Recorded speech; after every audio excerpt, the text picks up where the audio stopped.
Welcome,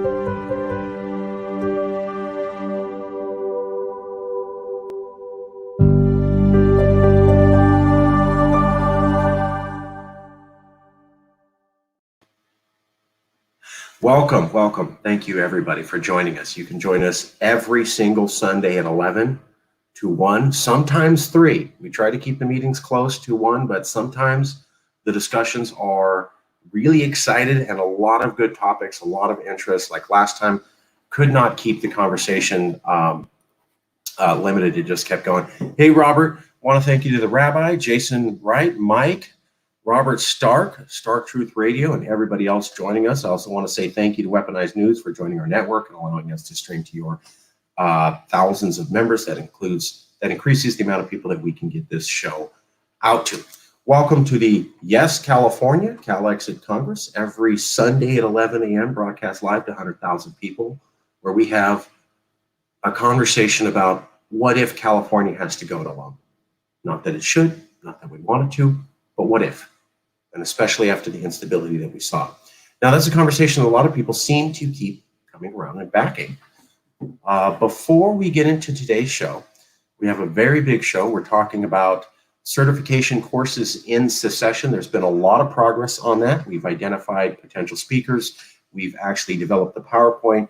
We've validated the research, and we are close to hiring a spokesperson in order to make the videos, piece it together in PowerPoint, and then offer that on Podia software. Additionally, today, this is the big discussion that everybody's been super excited about. A book to convince, not supposed to say scare, not supposed to say terrified. Those are bad words. Convince liberals to secede. We'll be talking to the partner agency here, Yes California Liberty Block. Elliot Alu Axelman should be here today. Additionally, we'll be covering what the book looks like. That has been published on Amazon, and it's out.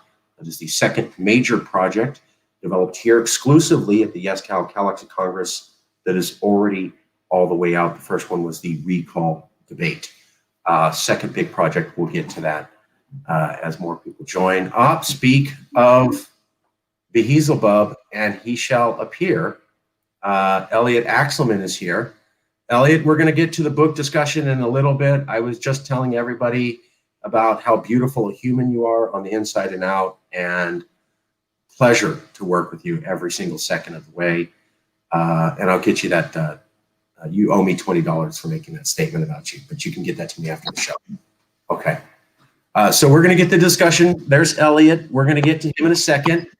I want to do a little bit of an introduction, as we always do, as to why are we here and how much progress that we're making.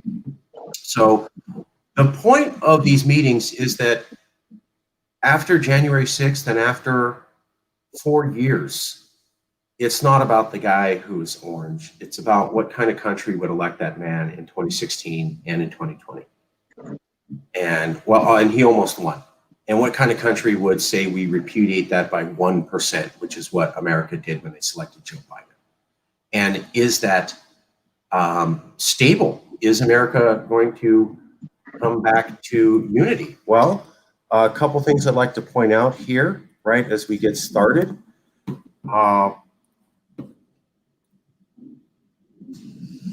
There doesn't seem to be a whole lot of unity in America at the moment.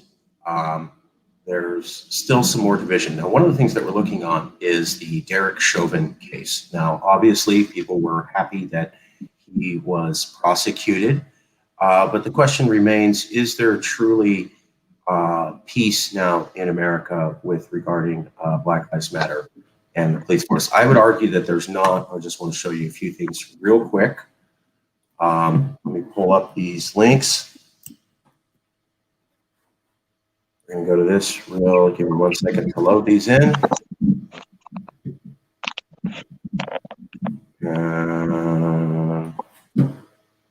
1 second here.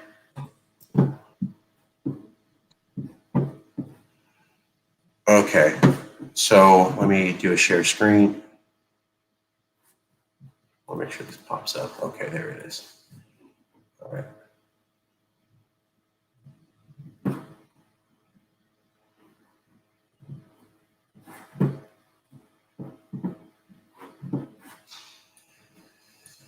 Okay, so recently, right after the Derek Chauvin case, there was a 14-year-old girl who was shot. Many people have talked about, was this reasonable? Was it not reasonable? What I'd like to point out is that after the shooting, it's suggested that a police officer shouted out "Blue Lives Matter" after a African-American person was gunned down. Perhaps rightfully, perhaps not. But why say that at that highly volatile moment?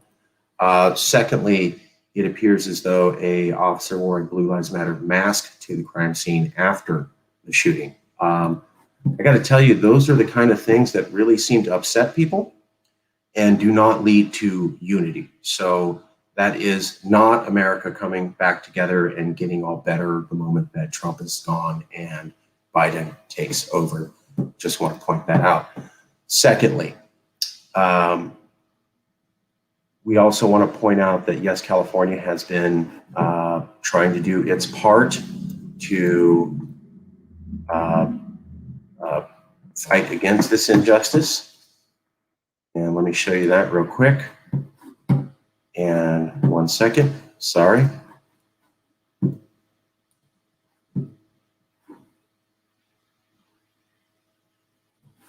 Okay, let me, Governor Wildstar is here.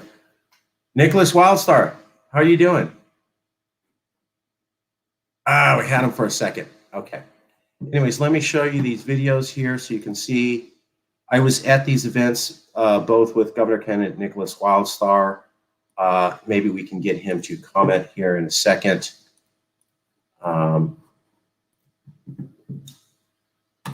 So yes, California went to the Black Lives Matter rally in Bakersfield.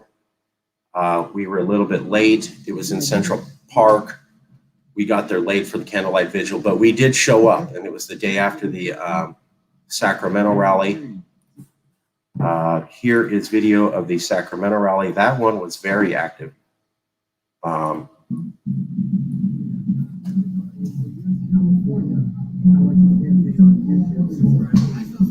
We're here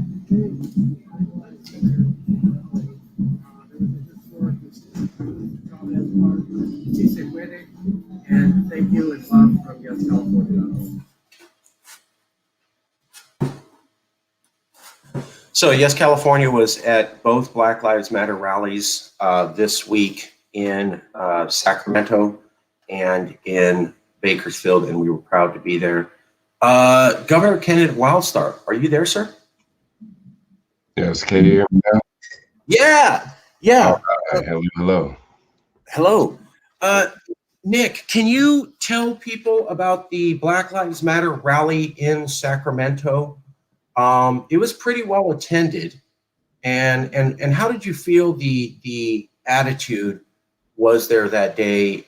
Even though, given that Derek Chauvin at least was convicted of all 3 counts, did that provide relief to the Californians there, or was there some understanding that we have to wait and see if that's going to result in real justice? I was hoping you could speak a little bit about, just for a few minutes, about what happened at the BLM rally this week in Sacramento, where we met Devontae Clark. Sure. Well, actually, if I may just make a correction really quickly, that was not a BLM rally. It was actually a rally hosted by I Am SAC, the I Am SAC Foundation, which is a nonprofit organization that Devontae Clark had started in commemoration of his brother Stephon Clark that was shot and killed by Sacramento PD. So this again was the I Am SAC Foundation event, and it was hosted by Devontae Clark at the same place where a lot of BLM rallies have been held, which is the Cesar Chavez Park in Sacramento. It was called a Unity in the Community event. He basically coordinated it so everyone could come out and meet each other, basically have a time for community healing, not only in response to this pandemic panic with us having to socially distance from each other, but also with the recent police shootings, and of course give the youth community and opportunity to meet each other as well. So there were musicians there, new young artists that were performing that haven't had the chance to, get on stage before. So they used it as an outlet to showcase their abilities. And Stevante was an outlet for that with this I Am SAC event. I don't think it was expected that the news of Derek Chauvin conviction was um, was even thought of. So it was completely unexpected and caught everybody there off guard. And Stevante, of course, was completely overwhelmed, especially learning the news and having dealt with the situation himself with the loss of his brother. It was completely, alleviating. But still, at the same time, it also put into perspective of how much justice needs to be done. Because although Derek Chauvin was found guilty and held accountable for his actions, we still have yet to see justice from the situation. He hasn't been sentenced yet. It's a possibility he could get a minimal sentence or even be acquitted or appealed and avoid jail time. So our justice system itself and law system, I would say, has already proven how flawed it is just historically by allowing police officers that have shot and killed someone to go on about their lives without having to face any type of responsibility for their actions. I believe this is the first police conviction out of police shootings since 2006. So, and of course, there's been tons of police shootings ever since then that have made national headlines or even state headlines wherever you are. So there's still a demand in the community for justice and, of course, reform of our law system to prevent this from happening again in the future. It's sad that over the past week alone, there's been a police shooting, a nationalized police shooting, whether it's led to the person's death or not, has been in the headlines each day for the past 7 days straight. That's absurd. I just made a post about this yesterday about how if that was BLM or the Proud Boys or any other group out there that it would be considered a threat, it would be a national emergency and the people would be calling for justice, immediate justice. However, because we've gotten so conditioned to believing that our law system works in our benefit, that it doesn't pose a threat to us, even though consistently it has. So we're now being conditioned to accept death as an immediate sentence for what a police officer would believe to be, I guess, an admission of guilt. And it's more so along the lines of Judge Dredd. I don't know if you guys ever seen that TV show or movie, but with Stallone, he's judge, he's a police officer, and he's judge, jury, and executioner. And that's exactly how our police officers are behaving right now. There was a police shooting yesterday where an officer shot someone in Virginia. He was responding to a 911 call about a domestic dispute. And the person that he actually shot was the person that called the police to respond to that domestic dispute. And he was unarmed. He had a cell phone. And the police officer was saying, stop, put down the gun, which again was his cell phone up to his ear because he was on the phone with 911 at that time. So the 911 operator heard him get shot. And the threat, I guess, that this guy posed to the officer was simply that he had a gun. And to the officer's statement in the video itself, he had a gun up to his own head. So you shoot somebody who has a gun up to their own head, you've now, injured the person that you were supposedly preventing from being injured. So it's now started this national debate about how we can reimagine our police force, how we can have them approach situations in a more de-escalated manner and a non-threatening manner, like in other countries, like, England, where police officers don't even carry gun, you know, um, but yet they're able to deal with violent crimes all of the time. Jason, he brought up the Finnish police about how they have domestic situations all of the time. It does not lead to an automatic death sentence. So I believe this, yes, California Congress should definitely, again, stand unified against police brutality in the United States, as well as the conditioning of our society, of our citizenry, to believe that we should be killed by people sworn to protect us and hired by us, and paid for with our tax dollars to provide a service. I could keep going, but I'll stop. I know we'll come back to that. I want to say, please check out I Am SAC Foundation that is built by a Californian. I apologize. Thank you for calling me out. Thank you for getting the information correct to the public. Thank you, Governor. And thank you for putting it out there, because these are grassroots organizations that could definitely need that definitely needs our support. They're not astroturfed, meaning funded by big bankers or, larger corporations, people with lots of money that will invest into these organizations to make sure that their interests come to fruition. So this is 100% grassroots. It's actually operated by Stevante himself, as well as Stephon Clark's mother herself. So she's in this crusade to fight against criminal, fight against police killing people, unarmed civilians, and fighting to reform our criminal justice system. So definitely get involved. You can find out more at I Am SAC Foundation. I really wanted to point out that we were told for years, this is a symptom of white nationalism. It is encouraged by Donald Trump. He's encouraging the cops to do this. Once he's gone, it's going to be national unity, and this is all going to get squared away. This isn't squared away.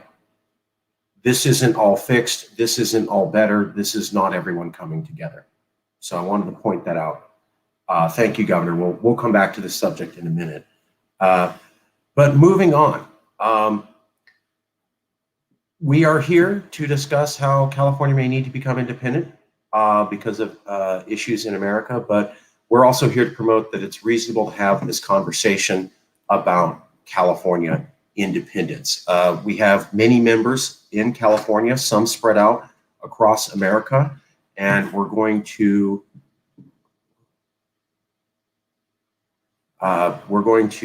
be talking about it up until that point. So yes, California's been doing a pretty good job getting publicity. I want to show you a couple things where we're getting the word out. People are paying attention to us. We will be getting to the discussion about the book here in just a few minutes. Want to get through a little bit of why we're here and what we're trying to do. So if I could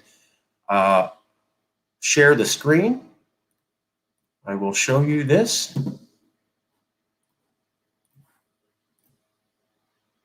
Okay. So this comes to us from a Yes California CALEXIT member, Rabbi Stephen Axelman. And this is the great thing. We cannot stay on top of all the news. So a lot of the news that you see about California secession being mentioned is not from me. Now, I have achieved a good reputation as a good data researcher, and I love that. But there's too much to even stay on top of it.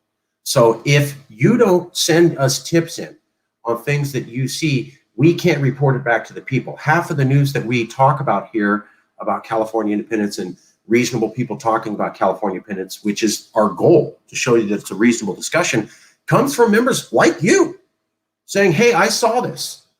We had one with Adrienne Lawrence on the Young Turks. It didn't use the word CALEXIT. It didn't use the word secession. She was absolutely talking about this. Huge endorsement. Wouldn't have found out at all if it wasn't for just one person watching that saying, hey, this is part of the discussion.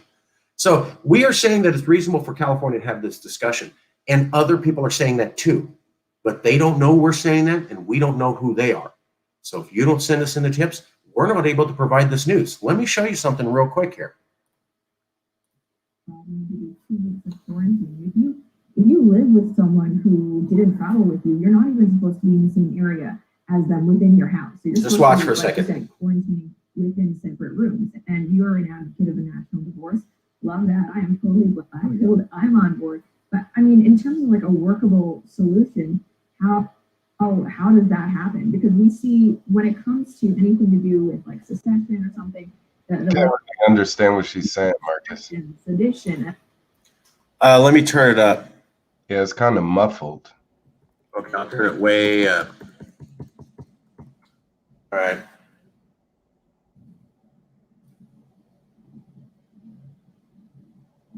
In terms of like a workable solution, how does that happen? Because we see when it comes to anything to do with like secession or something, the left likes bringing up these terms: insurrection, sedition, unless it's CALEXIT to be more communist, then it's totally okay. I mean, okay, so that was example one.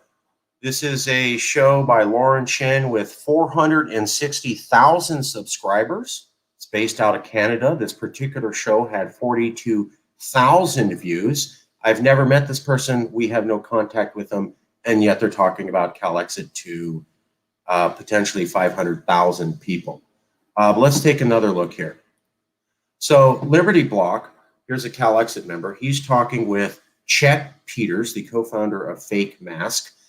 Chet Peters is also very famous. Now, I don't necessarily endorse what Mr. Peters is doing, but he is a well-known conservative. He is talking about conservative issues, and here is a CALEXIT Congress member speaking with him. Let's take a look. What the other side is doing and always find something else to do. Yeah. Well, the billboards, we want to billboards. Billboards won't let us. We can't hire billboards, so it's like more airplanes. Now let's hire some airplanes. And that's the ultimate thing that I got to in my book. By the end of the book, I realized that because of Corona fascism, and roughly half the country is embracing it, and half the country is very upset, like you and I. But ultimately, we're going to have to separate from them, right? Because there are people who really believe this. I know a lot of people who believe in Corona fascism. They worship Fauci. I have the new 10 commandments in my book of thou shalt worship Lord Fauci, thou shalt wear a mask at all times. It's a new religion, it's a cult. And ultimately, we can't convince everyone. We may convince some people will be offended, some will be convinced. But ultimately, do you think we're going to have to separate and form our own parallel economy, like Parler did with Facebook maybe, or Rumble did with YouTube? Because ultimately, they're going to have, like you said, they own the billboard. Maybe a few big companies own the billboards and will shut us out from the economy. Ultimately, do we need our own companies for everything from billboards to chartered airplanes to banners to t-shirts to website hosting platforms? That way we can at least associate with each other. Yeah, I think what you're saying is more difficult to. Okay, so at about 20 minutes in, here's a CALEXIT Congress member talking to him about political divorce. This guy just said, F the left. He just said, screw everybody on the left, don't want to live with them, they all suck, all horrible people, want to have nothing to do with them. To which a CALEXIT Congress member said, hey, what about a political divorce? And he goes, I don't know. That seems really tough to do. Well, let's fast forward here about 8 minutes into the show. And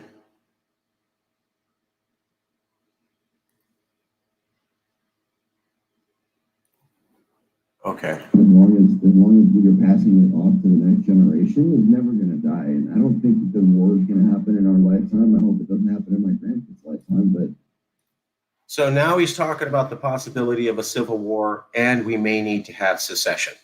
It took 8 minutes for a CALEXIT Congress member to talk to a well-known conservative and take him from, I don't know if this is possible, and you're talking outlandish, to, yeah, dude, it could totally happen.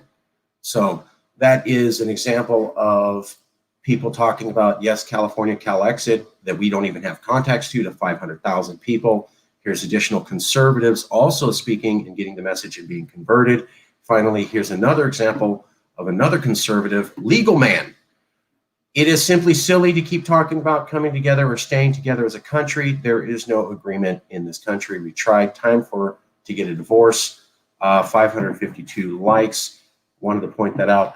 But this is the one that I was really, really proud of.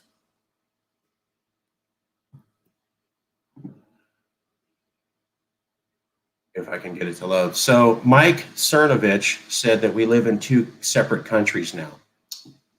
That tweet was seen by about 2,500 people, 11.9 thousand likes. Let's take a look at Mike Cernovich, 694,000 people here in California. And he specifically retweeted a Yes California tweet. He was, Chernovich was running, yeah, he was talking about running for governor, but I'm not sure if he's made it official or he was just discussing it.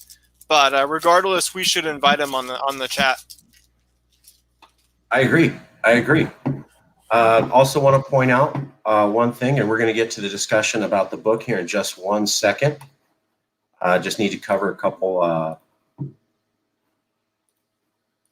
success stories. Yes, California has now officially been invited to Pork Fest. Here it is at Pork Fest. Pork Fest is going to be the largest secessionist conference in America. We are, to my knowledge, the only liberals who have been invited to go.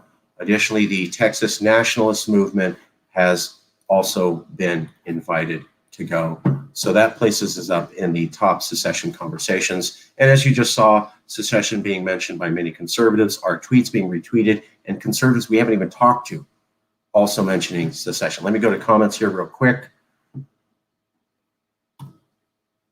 Ruben T-Roll talks about police security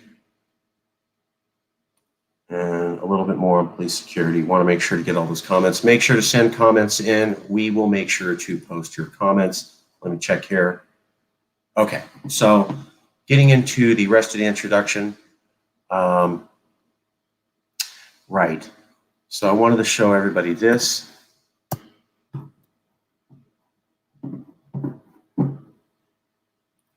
Okay.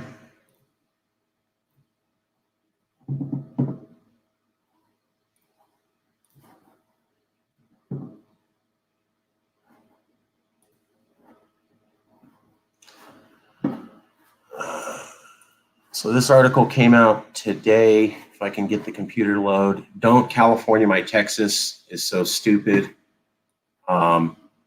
It's basically talking about how recently there's a lot of hate against Californians in Texas. People are really not happy that a lot of Californians are moving there, a lot of division. But one of the things I wanted to point out right now is this is also very, very telling. Okay. I think you're all going to like this. So the Texas nationalist movement had an article out this week where they were interviewed. They're getting a lot of attention right now. Big secession movement. People are talking to them. Why are you pursuing secession?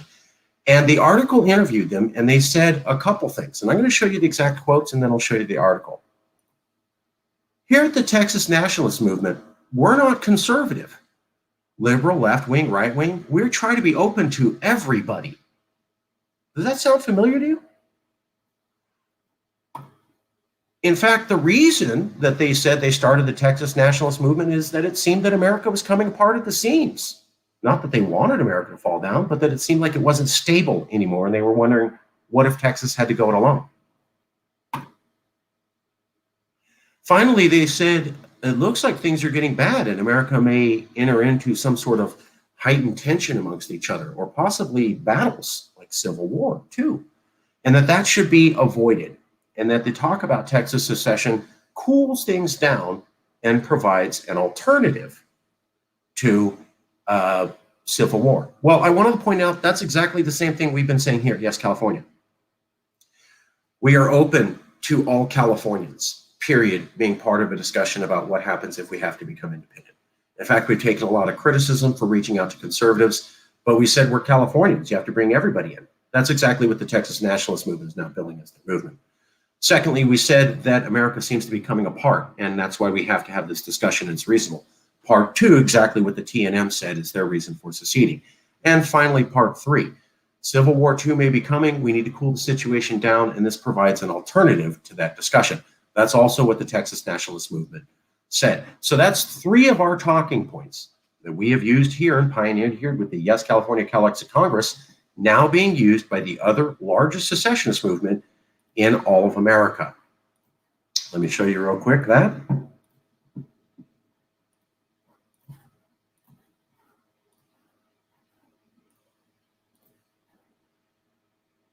There you go. This is the article in the Dallas Observer, Texas Nationalist Movement, See Secession Coming, Texit, CALEXIT, and basically they use a lot of the same talking points as us. So wanted to make sure to point that out. Now let's get right into it. We're going to have a discussion about the book To Convince Liberals to Secede. I'd like to call on Elliot Axelman if he's here at the moment. Elliot, are you here, brother? Elliot? Okay, well, we're going to get started. Maybe Elliot will be able to join in a second.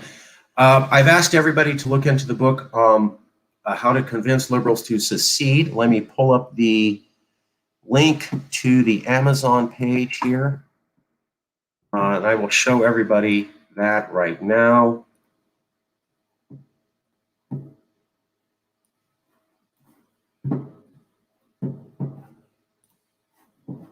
Okay, so this is the progressive solution, how conservatives have made America hostile to progressives and what can be done about it.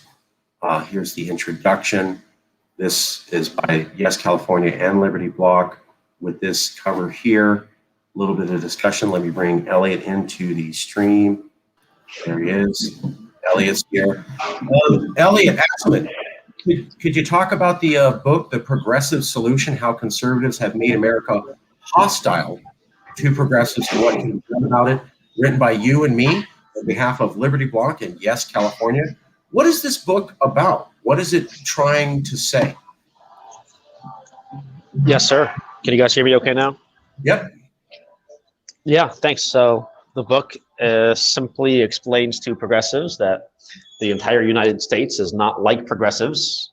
We're not all progressive. We're half conservative, half progressive, half different, half moderate, half libertarian. So the radical, crazy progressives like Marcus only represent 10, 20, 30% of people throughout the whole United States. It's 330 million people.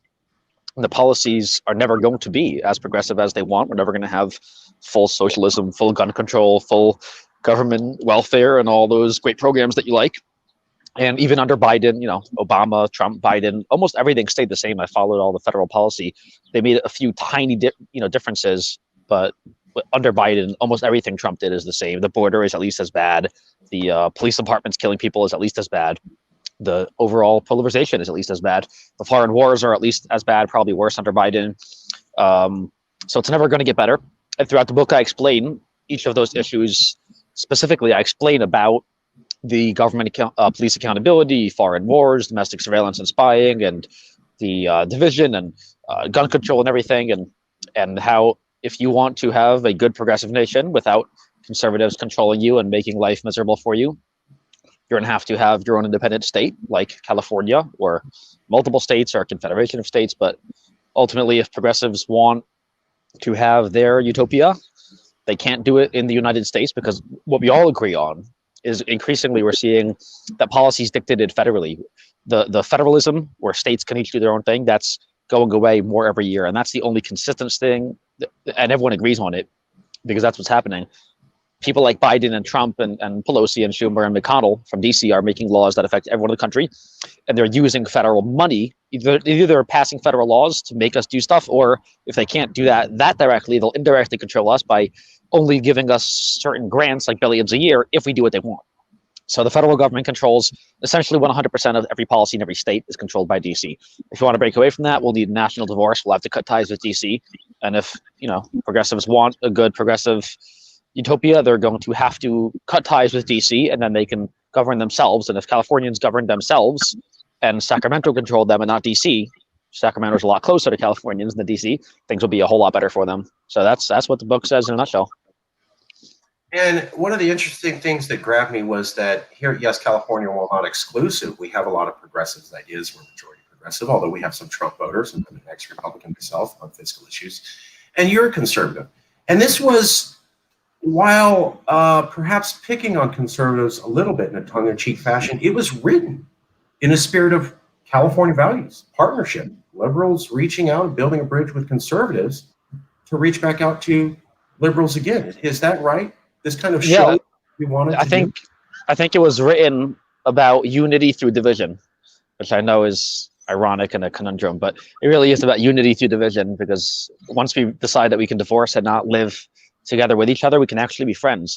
Now that Marcus and I agree that we should be separate and not living in under the same set of laws, it allows us to be friends. Socialists who live closer than Marcus, people who live in my own neighborhood who are socialists, get on my nerves because they want to force their lives on me.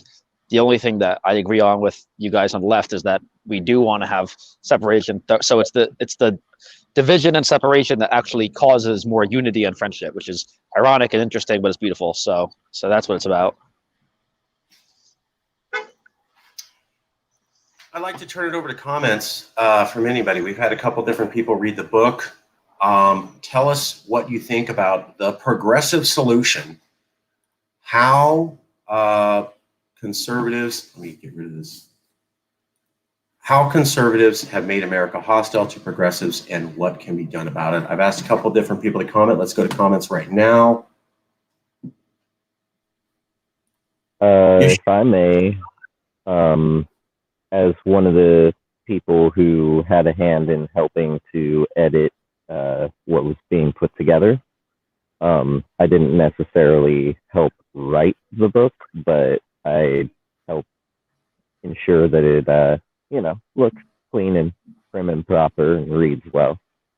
I gotta say, I was highly impressed. I'm one of those, intellectual book junkie type. I gotta say, when I started looking it over, for editing stuff, I saw the content and I was very impressed. We were talking years ago about, maybe we should have like a book or something where we've got all these great examples of both precedent and, noteworthy people agreeing, have it all in one place, easy to find, easy to read and to digest, right? And guess what, folks? Now we have that with this book. That's awesome. Yes. So Jason, you're impressed with the product. Do you feel that it kind of shows a perspective of why liberals should pursue secession? I mean, this book was trying to be a little bit tongue-in-cheek and very much for a mass, non-academic audience. Do you feel that it comes across that way, that it's accessible, it's easy for almost anyone to read and kind of understand the stuff, the material we're trying to make, and that it's not too academic or difficult to grasp? Yeah, as someone who identifies as pretty middle of the road, I'm not a centrist per se. I'm just middle of the road. I'm for reasonable stuff, right? I'm not a right wing. I'm not a left wing. I'm not red or blue. That being said, my initial fear was that, oh no, maybe this is going to rub some of the folks who are a little more to the right of myself. Maybe it's going to rub them the wrong way. I noticed that while it does, as you said, it kind of picks on the right wing a little bit, but it's also tongue in cheek. It does come across that way. It comes across as, yeah, there's a little bit of a pick, but it does also come across as both the tongue in cheek and what Elliot was saying there with, you might think it sounds funny, and it kind of is, but through division, we could actually have greater unity. And I really think that, you know, the book points out, one, the clear separation, two, the clear choice that's needed for separation, and then three, you know, the fact that this is totally perfectly legal and could help to prevent some really bad things, because ultimately, like, it doesn't take a rocket scientist or a master politician who's been around in the game for 60 years to be able to see that if things keep polarizing further and it becomes a tug of war, even more so than what it is already, the United States is going. It's only a matter of time.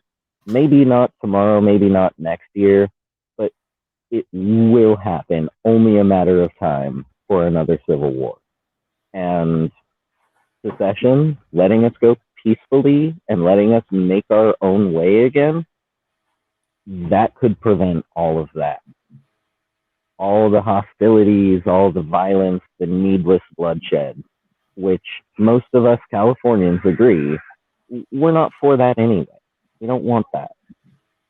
So this makes it all really clear, and I love it. Okay, let's go to thank you, Jason. Thank you. Folks, we wouldn't have been able to get this done without the work of Jason and the others. I'd like to go to comments from anybody else talking about the book to convince liberals to secede, the progressive solution, how conservatives have made America hostile to progressives and what can be done about it. We are offering free copies of the ebook to anyone who's willing to write a review. You do not have to write a positive review. You can write whatever you want, totally fine. We just like to get people looking at it. If you'd like a free copy of an ebook, you can email me at marcus.ruiz.com. Let me get that up real quick.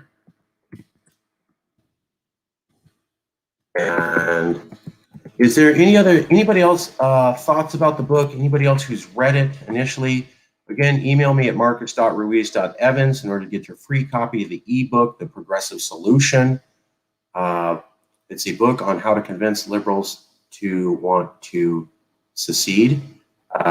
Here's the title. You can find it at Amazon, Progressive Solution, How Conservatives Made America Hostile to Progressives and What Can Be Done About It. If you'd like a free copy of an ebook, email me at marcus.ruiz.evans. We are not telling you what comments to post. Elliot Axelman, author. If anyone here in the whole massive Congress knows of any leftist or centrist or conservative in media, even a small radio or a podcast or TV or something, who would be interested enough in the book to want to interview Marcus or me or anyone involved about it, so we can at least, you know, promote it a little bit, let us know. Let Marcus or me know, because we'd love to go out there and promote it. And if someone has an audience of any type who would be interested in it, we'd love to get out there and start promoting it and get some eyes on the book. Yeah, we are going to do an interview with Suzanne Sherman, a conservative, who said that she loves the book. She's also an advisor here to the CALEXIT Congress, and that should be coming up next week. Additionally, I talked to Sam Chaney about an interview. Sam, thoughts on writing a book, conservatives and liberals partnering together to write a book to terrify or, convince liberals that they should back secession? Isn't this not what we're seeing in America today? We're seeing a lot of lack of unity, lack of talking to each other. And as Elliot said, we have brotherhood through agreeing to divorce. Isn't this kind of a California value, beautiful thing to reach across the aisle, build bridges, work together, even when the rest of the world is saying don't talk to those people at all? What do you think about this concept? And what do you think about conservatives working with liberals to help share this message? Well, I think we need a peaceful solution, because obviously the establishment is doing everything they can to divide us up, and eventually it will lead to violence, as we know. So I mean, we're doing God's work over here in my mind to to bring a peaceful resolution to a very bad situation that we find ourselves in today in 2021. Okay. Any other comments from anyone about the book to convince liberals to support secession? It has been published. It's out now. We will send you a e-copy if you would like. And all you have to do is email me here at Marcus Ruiz Evans. Let's go to Elliot Axelman, author. All of us are on social media, probably. We're all on Facebook, Twitter, and the others. I don't think I made a page for the progressive solution yet, but let's think about it, whether to make a page about it. But regardless, let's start posting it and all share all each other's stuff. And as soon as we post it, I think you posted it, you know, post the link from CALEXIT's page, and then maybe I'll make a page just for that book, and we'll start promoting things about the book and about secession. And let's all promote each other's stuff on Facebook and Twitter. I got an idea. Marcus, can you round up everybody's social media, Twitter handles, and send that out in an email, and we can all follow each other, and we can leverage our relationship to spread the word, huh? I'll get it done. Bingo. I'll get it done. By the way, I serve you guys. I serve the Congress. So if you have ideas for publicity, shout it out like Sam. You know me. I think any of you that work with know me, that I'm a beast. I'll jump on it. If I say I'll do something, I'll do it. Maybe not as fast as I originally promised, but if I made a commitment, I'll get to it. Sam, any other suggestions for marketing? I was just thinking we all meet up here every at the Sunday meeting, and but we're not leveraging our social media to promote the cause. And so I just thought of that idea when he said that to share it, that we can all, if we all connect on social media and we can leverage our power that way. Yeah. Again, we're asking you to check out the new book created exclusively here in the Yes California CALEXIT Congress amongst CALEXIT Congress members. And Elliot, I'm going to pick on you a little bit. I'm going to pick on you a little bit. We got this done pretty quick, right? You joined the CALEXIT Congress. You're an American, and we still love you. And we're working together for peaceful divorce. And I think we talked about this like a month or 2 months ago. You actually proposed this idea. You said, hey, I got an idea for a book. I'm looking for partners. And I said, well, that's why we built the Congress, for people to have publicity ideas and then look for help. You came, you presented here, people gave feedback. We got approval from the Congress. I think 2 weeks later, you and I were drafting a Google Doc, which I just showed people. Then we brought in Jason Wright and a few other people asked to do editing work. We got all that editing done, shipped it back over to you. We asked the Congress again for graphic ideas. I think we got a bunch of ideas over WhatsApp in about 2 days. And we were able to design a fantastic graphic based upon group input. Am I misleading anyone here? Or was this an example of highly productive teams of people across the United States, virtually in the era of COVID-19, coming together at warp speed to make an impressive product to educate people around the United States? Am I getting this wrong, brother?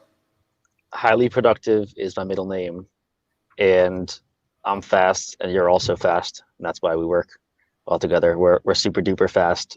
We hate procrastinating, and we're probably too impatient even, because we spoke about the book a few months ago, and after like a few weeks, it didn't really happen, and we both started getting impatient. And then I just sat down on my computer and started like slamming my keyboard, and like 4 days later, I had the majority of chapters written. And then, so the majority of it was written around a week, and then we started refining it, edited it a little bit. But yeah, you and I are, some might call us impatient. I prefer the positive term, which is super fast and productive. And that's why it was a pleasure working with you and all the others. It was very fast. The whole thing was actually written in a few weeks. And again, if one or especially more than one person works on something, you can get tremendous amounts done in a very short amount of time. Jason, let me call on you there if you're there. I know I really leaned on you. How quickly, taking a step back, do you think this project went from idea to fully executed? Yeah, so I remember something, it seems about a month ago that I had first heard of the idea, and it came around a couple of times, and we kind of talked about it more than once.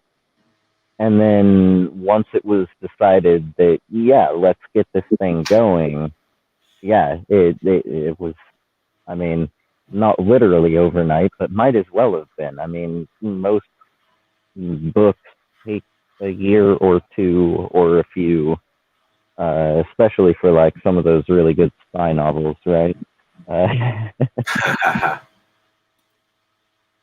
This one, yeah, this was kind of a whirlwind, and I agree with Elliot's sentiment there of, when you get many hands together, it makes light of the work. And not only that, but when you get many high production people together, it really, really, I mean, we blasted out this book in no time. Marcus, do you have the business cards on you? No, let me pull up a picture. So we have these awesome business cards. If someone wants one, get in touch with Marcus, or maybe we could probably send you some or buy you some or whatever. They're awesome business cards. The front is the book cover, so it's a picture of the book cover. And the back has a QR code that sends people right to the Amazon page to buy the book with one click, the ebook or the paperback. So it's awesome. I think it's great for marketing. I did it for my other books. And if you want some, we should all have a few or a few hundred to give out to everyone. And I think it's a phenomenal marketing tool. So if you want some, just get in touch with me. You guys will have my contact info. It's a cover of the book. It's a business card. It's got a cover of the book on one side. You flip it over, and it's got a scan code. So you can just hold up the code to someone, and they can take their smartphone and hold it over that, and it'll automatically take them to the Amazon page. So, Marcus, I can't believe you don't have one on you. I'm going to dock your pay. I'm going to dock a week of pay. They're still coming. I can't, Oh, they didn't get there yet. Okay. Oh, no, not yet. This is the book. So this is the book, and then on the back it says some other stuff on it, and it's a QR code. So it'll send you right to the thing on Amazon. So yeah, Marcus, they get here fast, so it might be there in a day or two. They're very fast. Okay. Vistaprint likes me because I give them like $28 trillion worth of business every year, so they like me. Okay. I'd just like to point out I have a paperback copy that I bought specifically so that we can maybe take it around or send it around through the crew that was involved, and we can all sign it, and then we can send it off to our CALEXIT embassy that we have. And maybe as we get more of the CALEXIT embassies together, we could potentially have it as an interactive museum / educational art piece. And, Jason, that idea is awesome, but I thought it was going to be even better.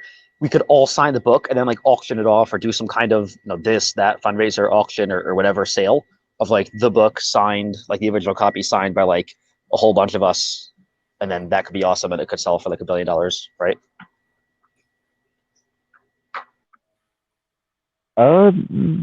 That's true. We could auction it off. I see the potential historic value, the historic and cultural value of this is our kind of a declaration, if you will.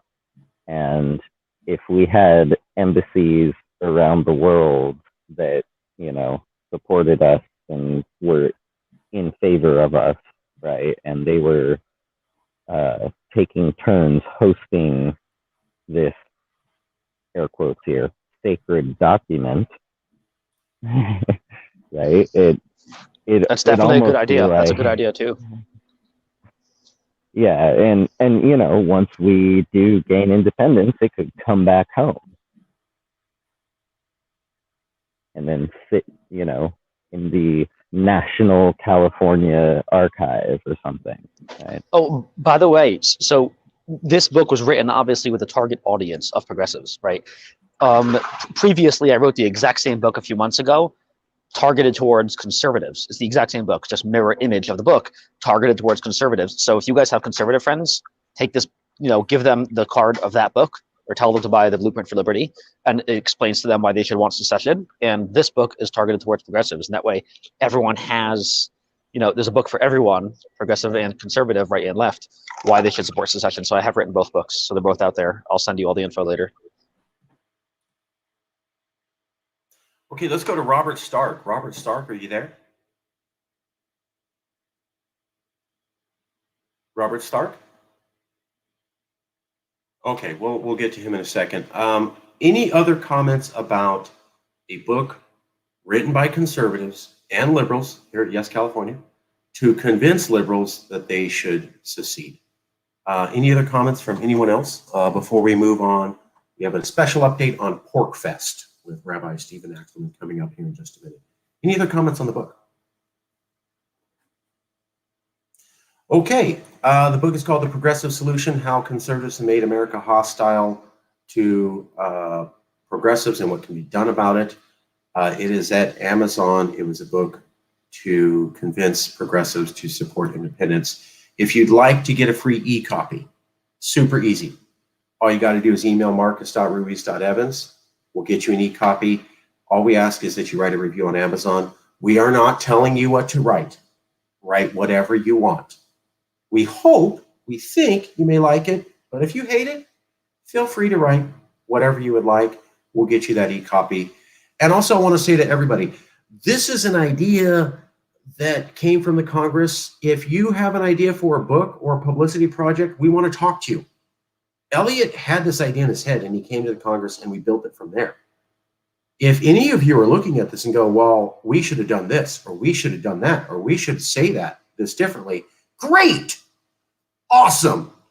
Email me, get involved, come to a meeting. We will work with you. We are about publicity projects. Just because this one book out doesn't mean we're done writing books. You have a different way to get the message out and to encourage Californians to think that this is a reasonable conversation to have. America is falling apart. And what if we here in California have to belatedly go independent? Talk to us. Yes, California Congress, marcus.ruiz.evans or yescal.org anytime. Let's go to a few comments. How many times if I could equity used? Thank you. Jason, yes.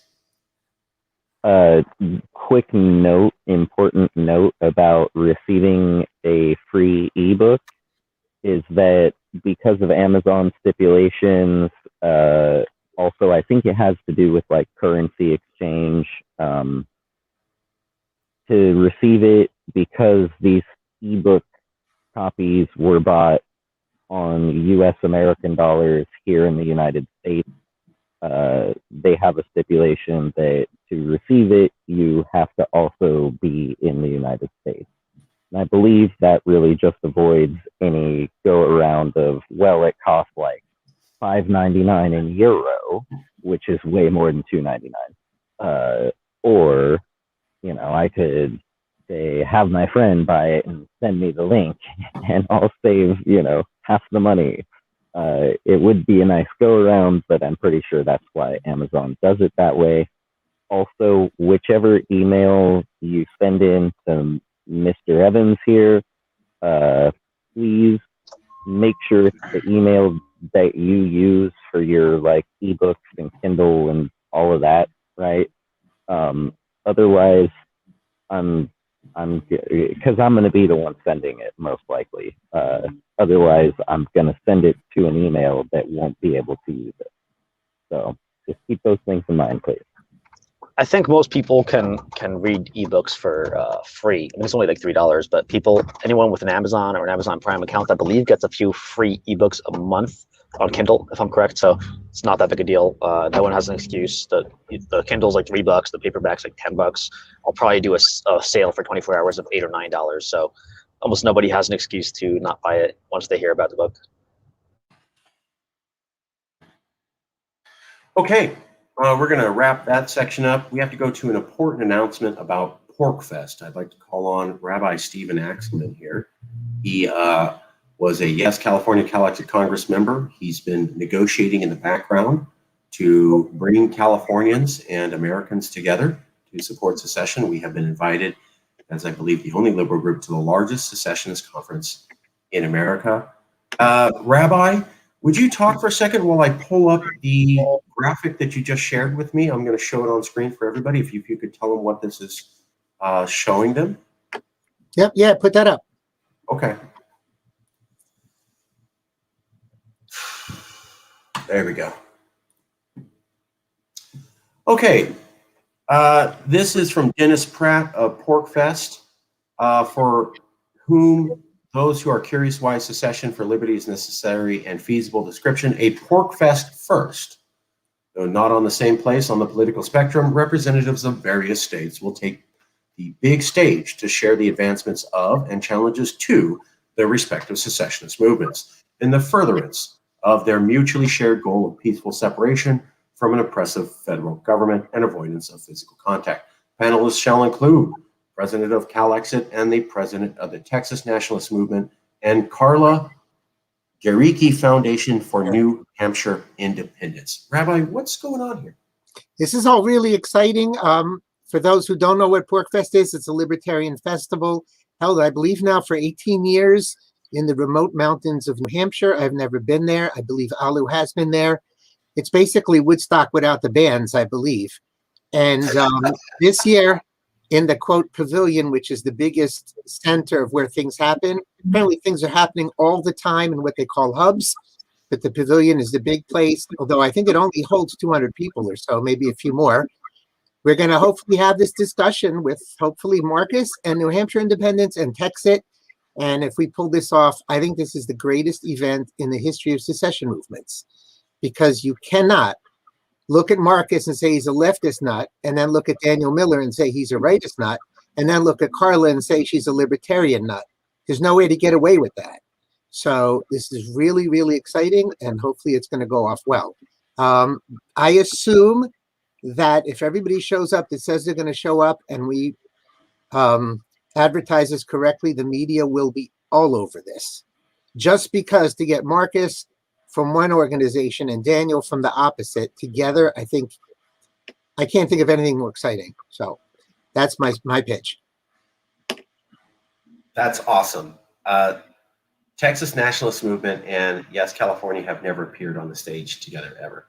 We were at the Texas Conference on Secession about 4 years ago, and that was the largest secession conference at the time. We went there.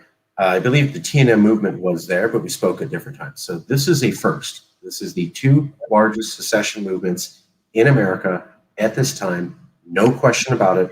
First time ever on the stage together. Never before happened before. And we are legitimately the two largest in America at this time. So this is historic. Whether you like secession, whether you not, this is big news. And we've just landed it exclusively here at Yes California, CALEXIT. So I just add, I don't know if you guys have gone to the website Americans United for Peaceful Separation, which is americansups.com, where I'm trying to aggregate information from all the various movements from everywhere. Anytime I get interviews or, YouTubes, podcasts, etc., that mention secession, I try to get them up there. I try to get articles from all the various movements up there. Again, this is all about peaceful separation. The hope is by getting Marcus and Daniel together, rather than looking at each other as so ridiculously disaligned and not wanting anything to do with each other, they look at it the exact opposite way. They have one common goal, and that's to get as far as each other, far from each other as possible, peacefully. So that's why I'm really, really excited about all of this. So if you go towards the top of the page, there should be some podcasts and stuff, some recent stuff. Yeah, you're back to that. But whatever. And if people please send me articles that you find in the press, podcasts, iTunes, anything like that, YouTubes, that have anything to do with secession, so we can get it all into one place. That's really my goal. Thanks. See right there, we have Laura Ingram. We have, if anybody follows Steve Turley, who's strongly conservative, he did a show on TexIt just the other day. So I think that's really exciting. TexIt is rocking and rolling. I don't know if they're going to get anywhere this year, but they're getting tremendous amounts of coverage. So we have on there other movements. We have Greater Idaho. I think we have Arkansas, which is a very small movement. And again, if you know of people in any other movement, please let me know.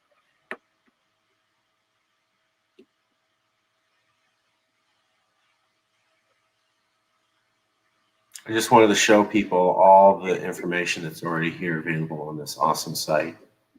Right. So just please send me info. Because this way, instead of people saying, oh, it's a few nuts here, a few nuts there, we can show, oh, it's a whole bunch of nuts in a whole bunch of places. Exactly. Yeah. When is PorcFest again? June 21st to 27th, but the big event is June 24th at 3:00 p.m. Eastern Daylight Time. And again, it's going to be very hard for it to be live streamed, although if there's press there, it should be better. It's hard to live stream because it's remote, and there's a lot of talk about how to make the internet work there. But it will definitely get tremendous coverage. So that's a first. That's first, and that's out now. So that's recognized. That should be going out to the news that there is a large secession conference. Even after Trump was repudiated, you have liberals and conservatives in multiple states coming together for a very large secession conference. And you have the two largest known independence movements actually speaking together. That's never happened before since I've been doing this over 10 years. So that's significant. And we want to say thank you to Rabbi Axelman for, as a Yes California CALEXIT Congress member, for setting that up. Okay, we're going to go to a discussion here. Sam Cheney, you had some information about how things were not necessarily working out super great in America, I think. We're going to have that discussion for a few minutes, and then we're going to go to another publicity project, which is an online certification in independence coming up. But first, Sam, I'm trying to pull up the notes you sent me here. Yeah, Marcus. Well, yeah, let's call this part of the discussion equal justice. And we see that the mainstream media's continued lies and paint fake narratives. The establishment and the mainstream media, I guess you could just say the establishment, because they're all working together here. And we take a look back, because everybody was outraged. We're outraged. It's the biggest attack on our nation since Pearl Harbor over the January 6th raid of the Capitol by these right-wing nuts, the Trump supporters. It's the worst attack ever since 9/11, since Pearl Harbor. We saw that rhetoric coming out of the politicians, coming out of the news media, and they've been pounding it. Boom, boom, boom, boom, boom, boom. When actually, I mean, there was some people, to me, it actually looked agent provocateur. Some of the video, there's guys dressed up in military fatigues that looked in good shape, and they were doing military movements. But let's just say it was organic grassroots Trump supporters doing it. The outrage over what happened to the church of government, which is what they act like. Nancy Pelosi acts like the government is God, and we need to worship it. But so they're totally outraged. Well, if we flash back to when Brett Kavanaugh was being confirmed to the Supreme Court, the nominee by that evil orange man, Donald Trump, we see that the Capitol was occupied by Democrats or people of the left-wing persuasion. And you can go to that Yahoo News article. There's tweets of all the photos. And you can see a massive amount of people went and occupied the Capitol over Brett Kavanaugh confirmation to be a Supreme Court justice. But there was no outrage from the establishment over that. That was perfectly fine. Okay. And so we continue on to see now currently last week, BLM stormed the Oklahoma State Capitol to confront lawmakers over anti-riot bill and screamed, "You're an effing disgrace." And you can see video of that. It's out there in the media. UK tabloids cover it better than our own media here. If that shows you the state of affairs of information coming from our mainstream media here in America.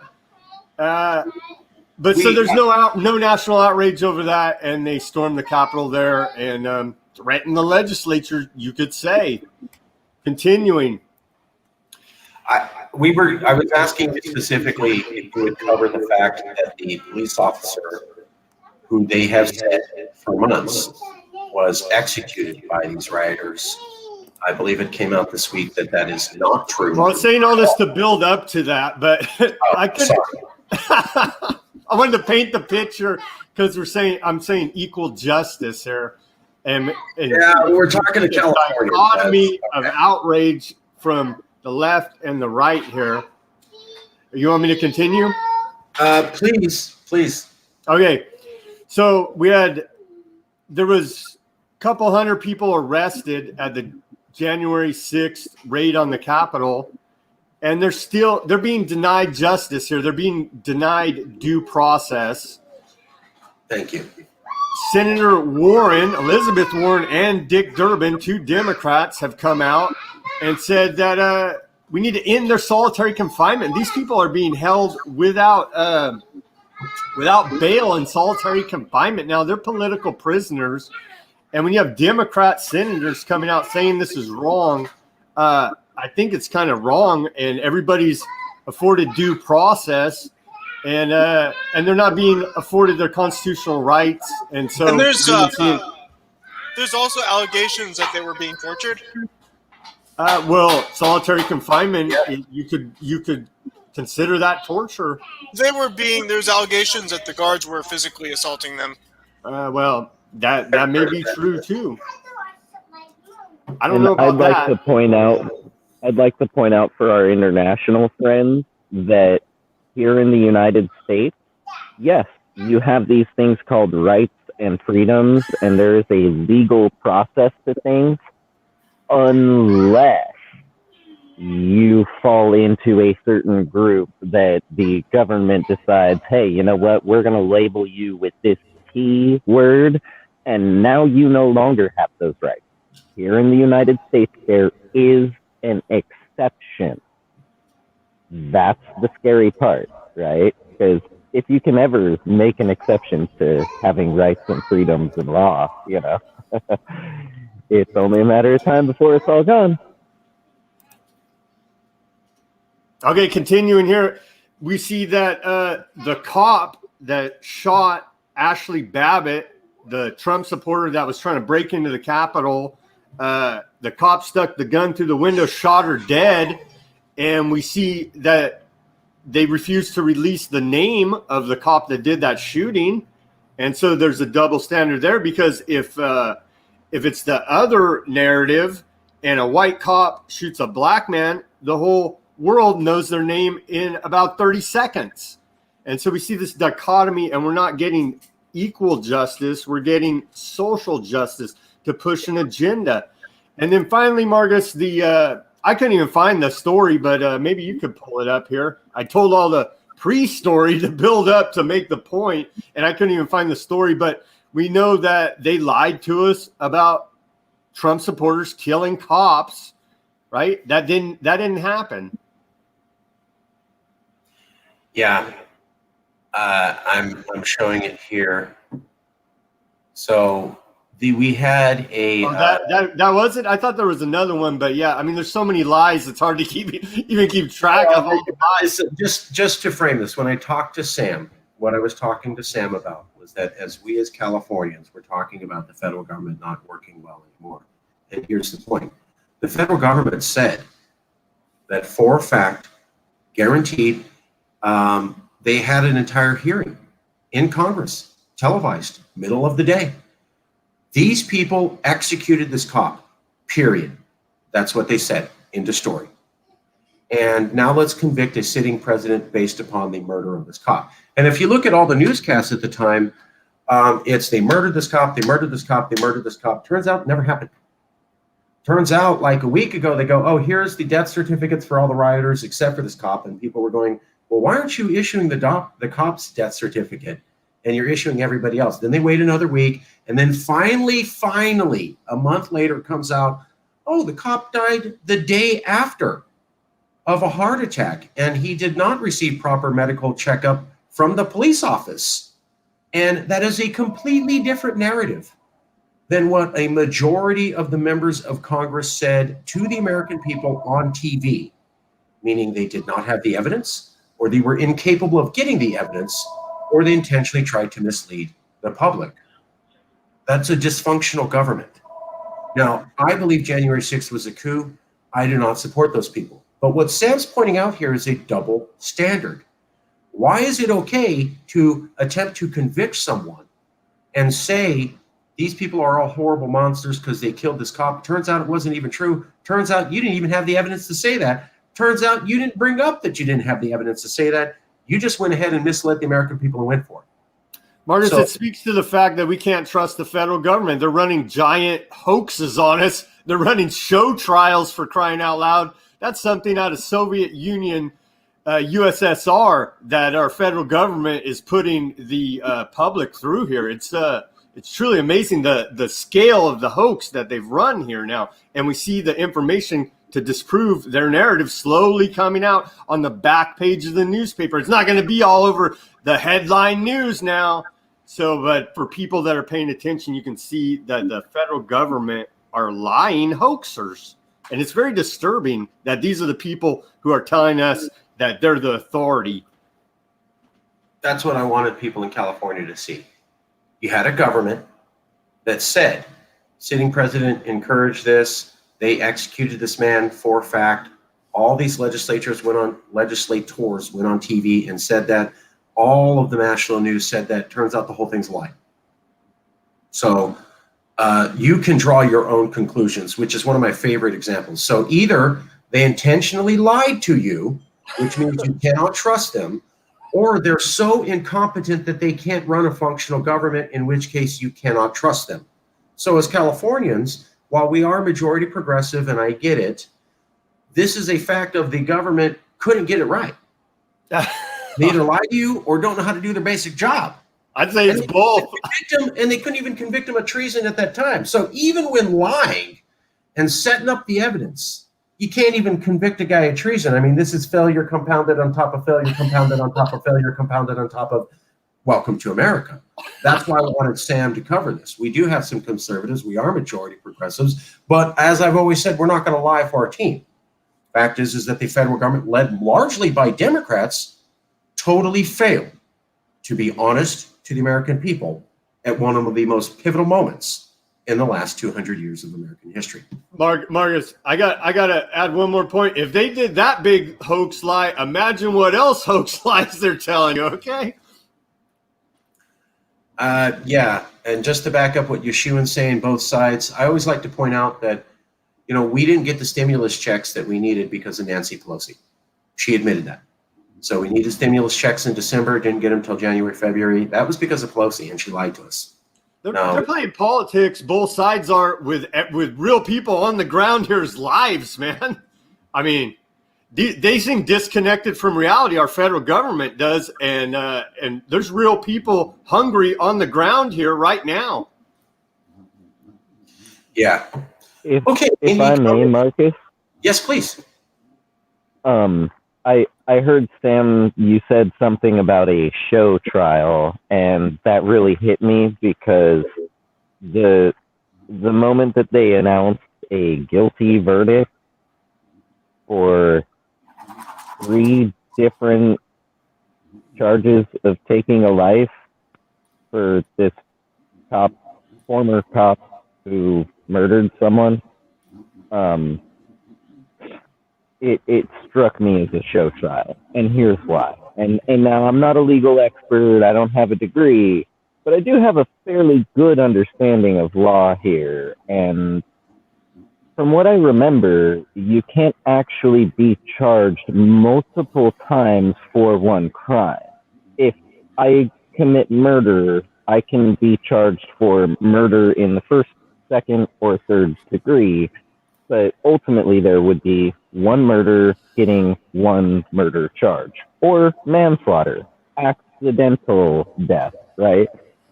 One is you killed someone with very clear intent. The other is, hey, you might not have meant to, but you killed someone.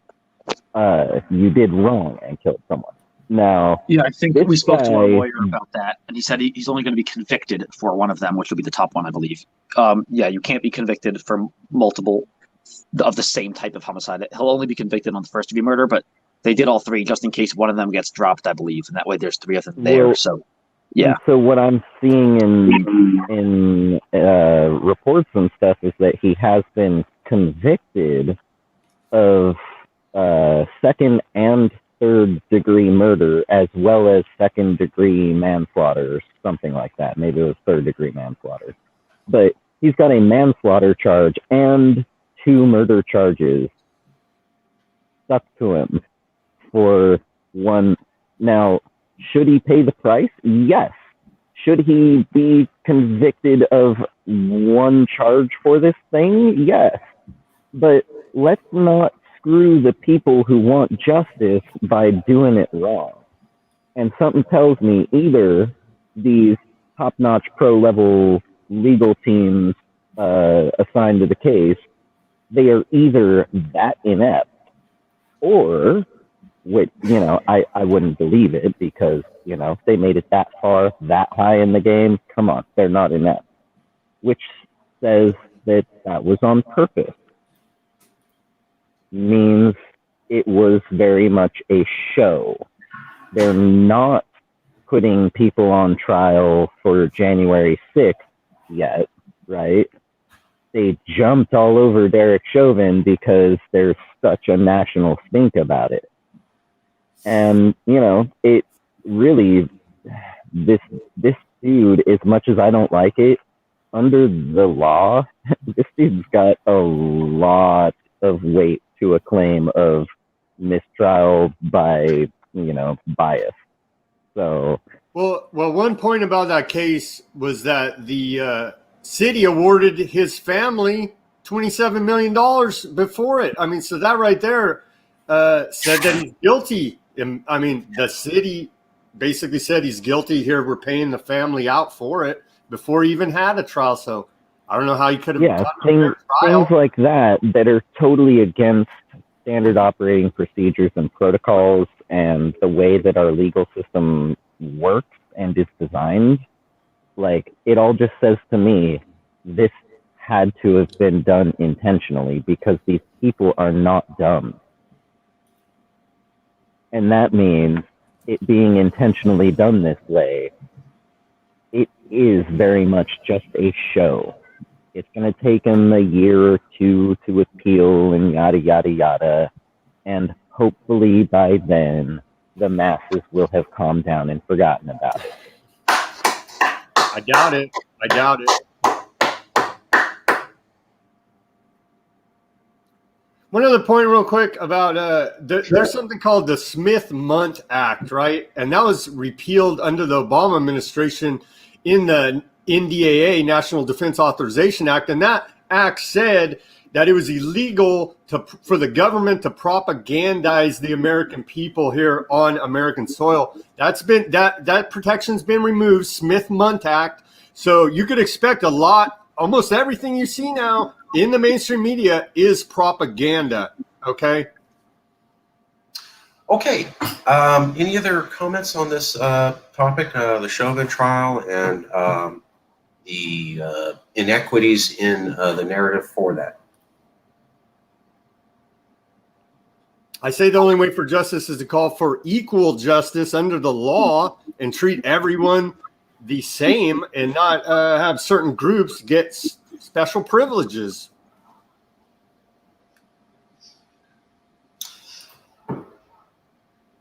Yep. Okay.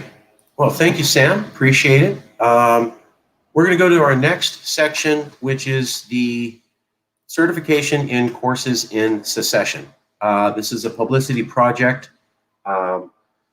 We do a lot of talking about how America is not working out, how California may have to sail the ship by itself. And the other way that we do that is we're trying to raise the profile that it's okay to have these conversations as a Californian. You don't necessarily have to believe in secession, but after January 6th and after just the last 4 years, things are unstable. Many people are saying that. Many conservatives who back Trump have also said things look unstable. And as we showed you at the beginning of the show, the idea of unity and everybody coming together in America because Trump was repudiated isn't happening and doesn't look so good. So Marcus, we just had that guy, Legal Man. That guy's a big following on Twitter, and he's saying the same thing. We need a divorce, right? we covered that. And I want to say thank you. Sorry, I missed that part. But No, but that's perfect because we covered a piece of news that Rabbi Stephen Axelman sent us from a Canadian show with 460,000 people that mentioned Yes, California and peaceful divorce. And then we were able to cover the tweet that you sent us from Legal Man with a couple thousand people saying the same thing. And then I think earlier in the week, Mike Cernovich, someone else in the Congress, gave us that link, and we retweeted at him with his 600,000 almost followers, and we were retweeted. And I wanted to say thank you, Sam. Thank you, Rabbi. Thank you, Robert Stark. Thank you, Jason. Thank you, everybody. We are only able to provide this information to you, Californians, and to my knowledge, we're the only ones doing it. Taking time to go, well, who all is saying that it's reasonable to have this discussion about California independence? We're only the only source providing this information to you, and we're only able to do it because of people like you sending us the info. Folks, I spent all day looking at this and I missed stuff. If it wasn't for you sending us information, people like Sam, people like the Rabbi, we wouldn't be able to report this. I mean, we had another one, Professor Brown, who sent us Adrienne Lawrence on the Young Turks talking about how she supports California independence. I had no idea.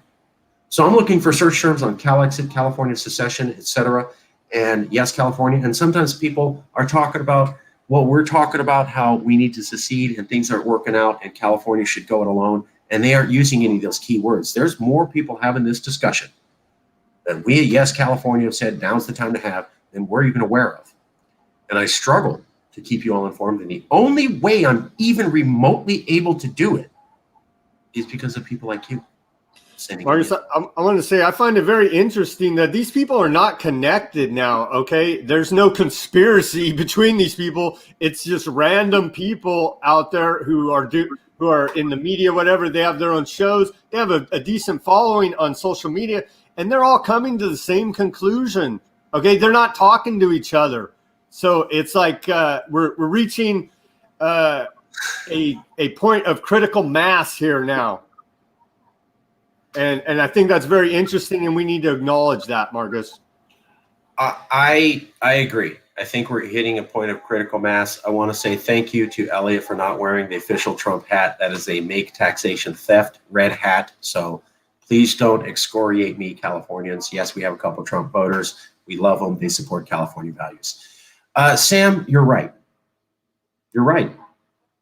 And that's why I'm really pleased that we were able to launch this CALEXIT Congress before the Nation magazine said maybe California should look into secession, before Nate Silver said maybe California should look into secession, before Legal Man, before Cernovich, before Adrienne Lawrence.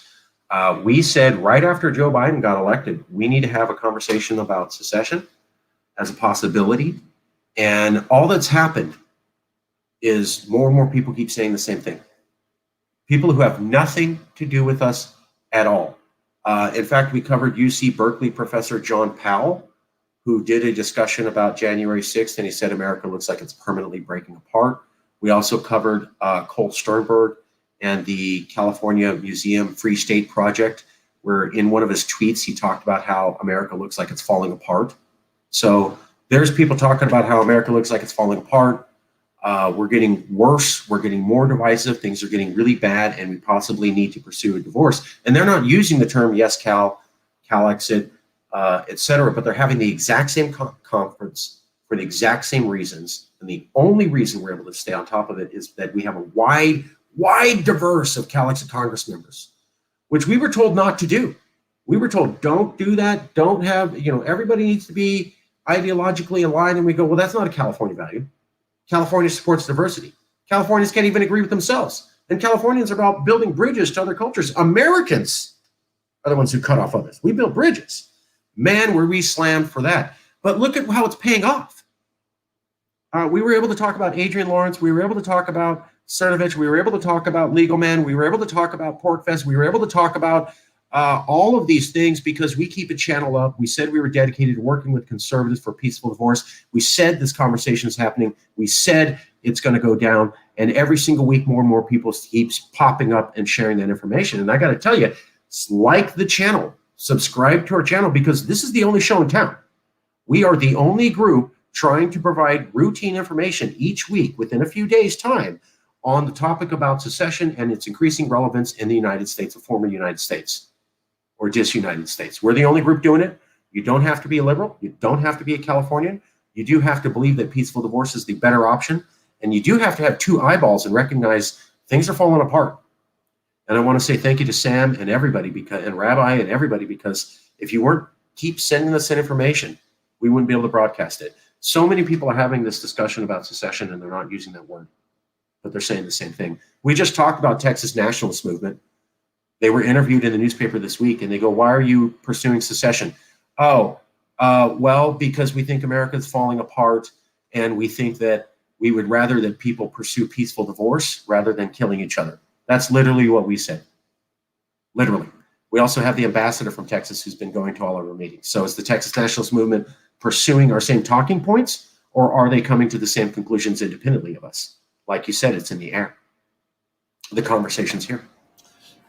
Marcus, let me add, the federal government wants us killing each other. Okay, so everything we're doing here goes against what they want, and that's why this is such a powerful movement. And thank you for all the time and effort that you're putting into it.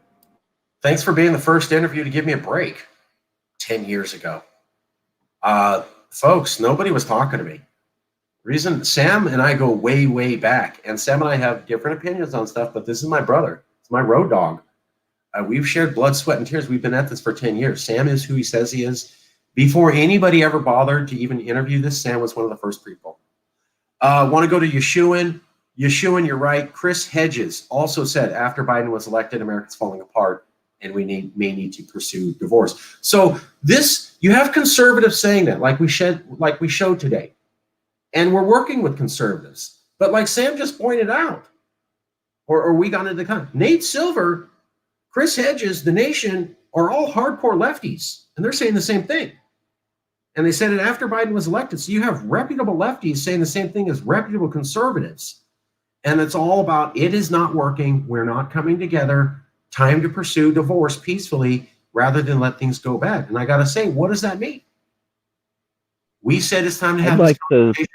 Yeah, please. I'd like to just point out quickly that these, noteworthy red and blue folks who are saying these things, they're only about 5 years behind us. We've been saying them, this whole time. But yeah, glad that they're finally coming around. I love you, Jason. Jason Wright, another hardcore member. Jason's been here for years. He was there in 2016. He's able to make that statement. He's watched this the whole time. We went from, and I want to point out, when we got big in 2016, 2017, it was like, let's leave because Trump left, right? Trump's here, let's secede. And at YesCAL, we were saying, look, Trump's the symptom. It's not Trump, it's the symptom. And we kept pushing it. People kept saying Trump. And when Trump left, we were seriously having a moment with, whoever, Buddha, whatever, and going, where are we going to go from this in the future? And within a few weeks, it was progressives saying, look, things are not coming together. Let's go ahead and secede. John Powell, UC Berkeley, Nate Silver, The Nation magazine, Kreitner, and Chris Hedges. And now we have a continuous strew of conservatives saying the same thing. It's not working. And so we're still the best game in town. And now we've raised our profile. We're going to be appearing with the Texas nationalist movement for the first time ever. That's never happened in 5 years, folks. We've never had conservatives and liberals at the same time saying, let's secede. So when conservatives were saying secede, it was when Obama was there. Liberals weren't saying it. Then when it looked like Hillary was going to win, conservatives were saying, let's secede. Then when Trump won, it was liberals saying secede. We've never had liberals and conservatives both saying at the same time, let's secede. First time ever, happening in American history right now. First time ever happening in American history. The two largest secession movements, liberal and conservative, coming together and agreeing to be on the same stage. Never happened before. So these are historic moments and historic firsts we have never seen before ever. And given that we were trash talked and rumor milled and, oh, you can't do this and it's possible, and we're still here and there's even more people still talking about this, like Cole Sternberg and Adrian Lawrence, well-respected Californians, tells me this idea is going to win. Let's take a few more comments. Richard Wolf, Ralph Nader, none of them were perfect, but along with the other younger Paul on all sides, issues wanting to do. Okay. All right, we're going to move on to the last publicity project here, which is online courses to teach independence certification course in secession. Let me share the screen here for a second.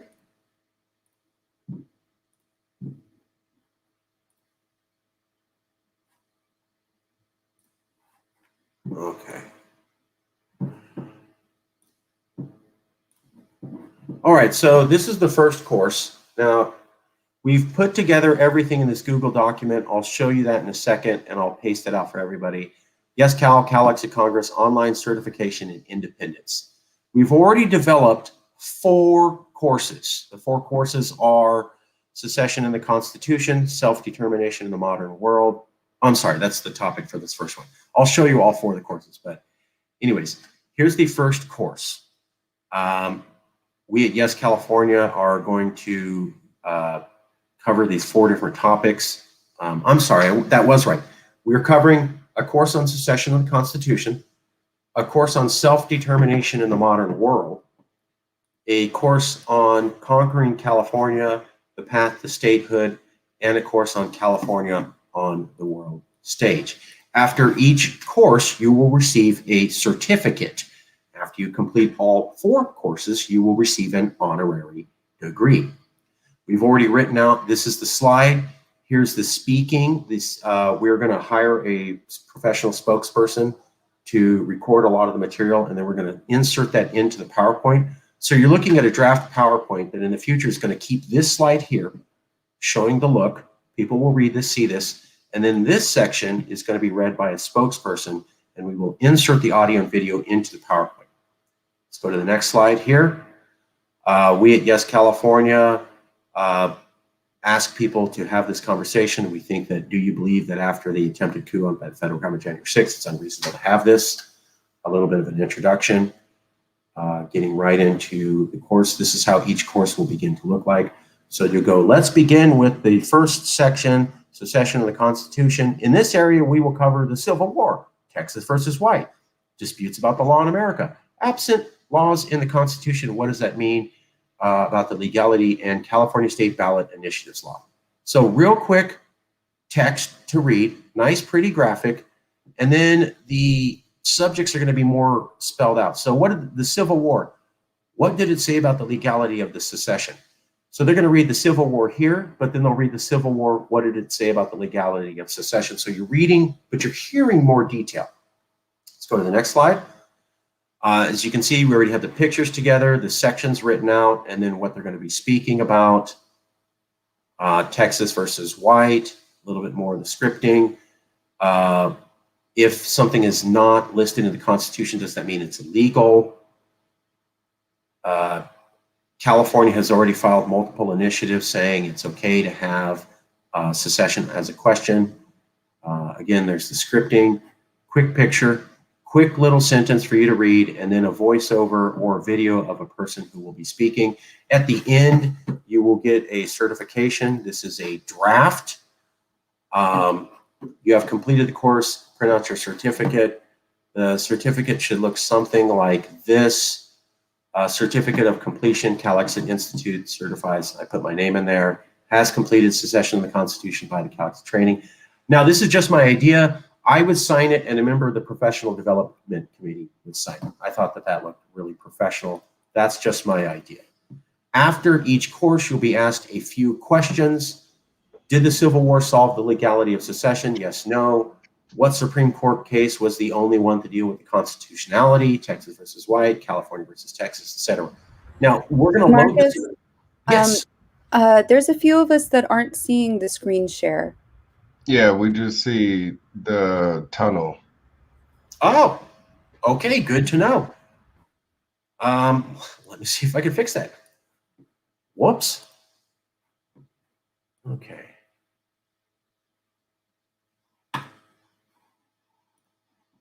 So can you see the screen share at all now? Yes. Yes. Okay. Okay. Sorry. Just for the record, I pressed the same buttons. I don't know why they didn't work, but here we go.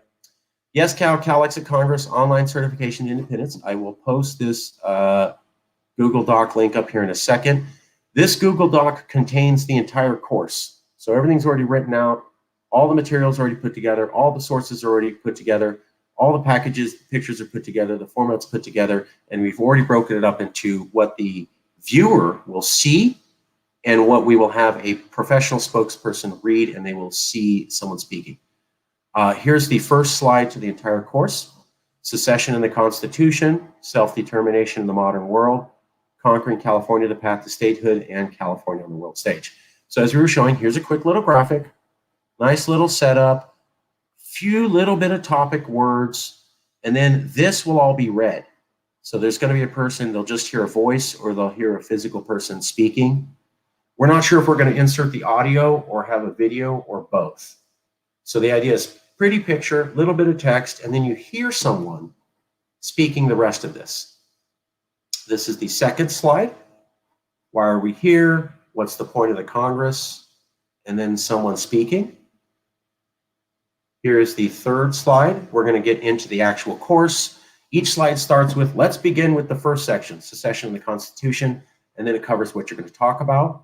Again, small wording right here, and then the voiceover person is going to spell out more. The Civil War, Texas versus White, disputes about law in America. What does it mean if the Constitution doesn't ban something, and the California State ballot initiative law versus the federal attorney general's understanding of the law. Again, a few more pictures and then speech. So what we talk about is text, we mean this. Speech, we mean this. Voiceover person will speak this. Same thing, graphics, text, graphics, quick little comments, someone speaks. Again, there you go. And then we get to the certification. Let me show that. This is just a draft. It does not have to be this at all. This is just a draft. Wanted to have some sort of certificate that you would print. CALEXIT Institute certifies, name of the course, by who, date, and my name, and then someone on the professional development committee, perhaps Christine, perhaps someone. Again, this is my idea of how to do this. We are going to have certificates. If you have an idea on how it should look, please tell me. This is not wedded in stone. This is just, we wanted to give certificates. The way that you would give the certificates is you would have to answer a few questions after the end of each course. This is all going to be programmed into a website. So we're looking at Podia software. We also had Kate Hill suggest a WordPress software. It's called course hosting programs. It's called course hosting. You can find that there. Basically, all these slides will be put into one presentation, and then at the end, you'll be asked this question, and there will be a button for you to click yes or no, or click the answers. Based upon how you click the answers, it will say you got it wrong or you got it right. So this part's going to be dynamic. You have to answer the questions correctly. It will be programmed directly into the site. If you do, then you get the certificate. If you don't, you do not. Can you all see this slide? Self-determination in the modern world. Can people see this slide? Yes. Okay, thanks, Nick. So here's self-determination in the modern world. The only academic study of modern secession, the United Nations Article 1, the interpretation of Article 1, how do nations get recognized recently, and a review of modern secession movements. So let's go. Again, the slide, a little bit of the text. Another slide. This is the only study on secession. Here's what it says, text. Brexit, how that reflects what that study says. A little bit more on the UN treaty. Again, a little bit of text. A lot of speaking, so it's trying to be more dynamic. All the quotes are popped in. All the speeches are broken up. This is by a California professor, Bridget Coggins. Ms. Coggins is the preeminent expert on the planet on international recognition. By the way, she also said CALEXIT could survive. Then I was very proud of this as a section on other secession movements: Texas, Hawaii, New Caledonia, Scotland, Greenland, Kurdistan, Catalan. And again, another certificate. Let me show that to you. Same thing as last time. It just says self-determination in the modern world. Same thing, a couple questions that people answer that we'll have programmed directly in. Let me see if I can show you the last one. Okay, great. So this is the third course, Conquering California, the Path to Statehood. Again, already written out. How California was independent, how the first Americans came, the violent invasion, the authoritarian regime, and modern interpretation of law under UN Article 1.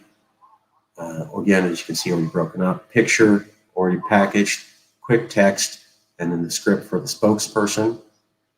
This one gets a little quote heavy. Unfortunately, I know we're not trying to do that, but a lot of the evidence is these quotes. So people won't necessarily believe us on California history because they're not really told this at all. So we wanted to do a lot of direct sources. Everything is sourced, everything is acknowledged, linked up, and more quotes. Trying to do the best we can. I was particularly proud of this one. This is an actual receipt from the California government. And those wording is called paid. Those are receipts for indigenous people who were killed and brought to Sacramento as part of the Great California Genocide. This is from the California government. It's a bill of sale showing all the different people that they have paid off for executing indigenous. I'm proud to include that here. And a little bit more quotes, etc. Still working on this last section here about how California was a colony and it was conquered, and therefore under decolonization under the UN Article 1, which is essentially a treaty binding by America under the United States Constitution, we have a right to secede. Finally, another certificate, you were seeing that, and some questions. I have not broken up the fourth course yet. Let me stop sharing and go to comments from anybody about that course. What do people think about the course so far? Any comments, questions?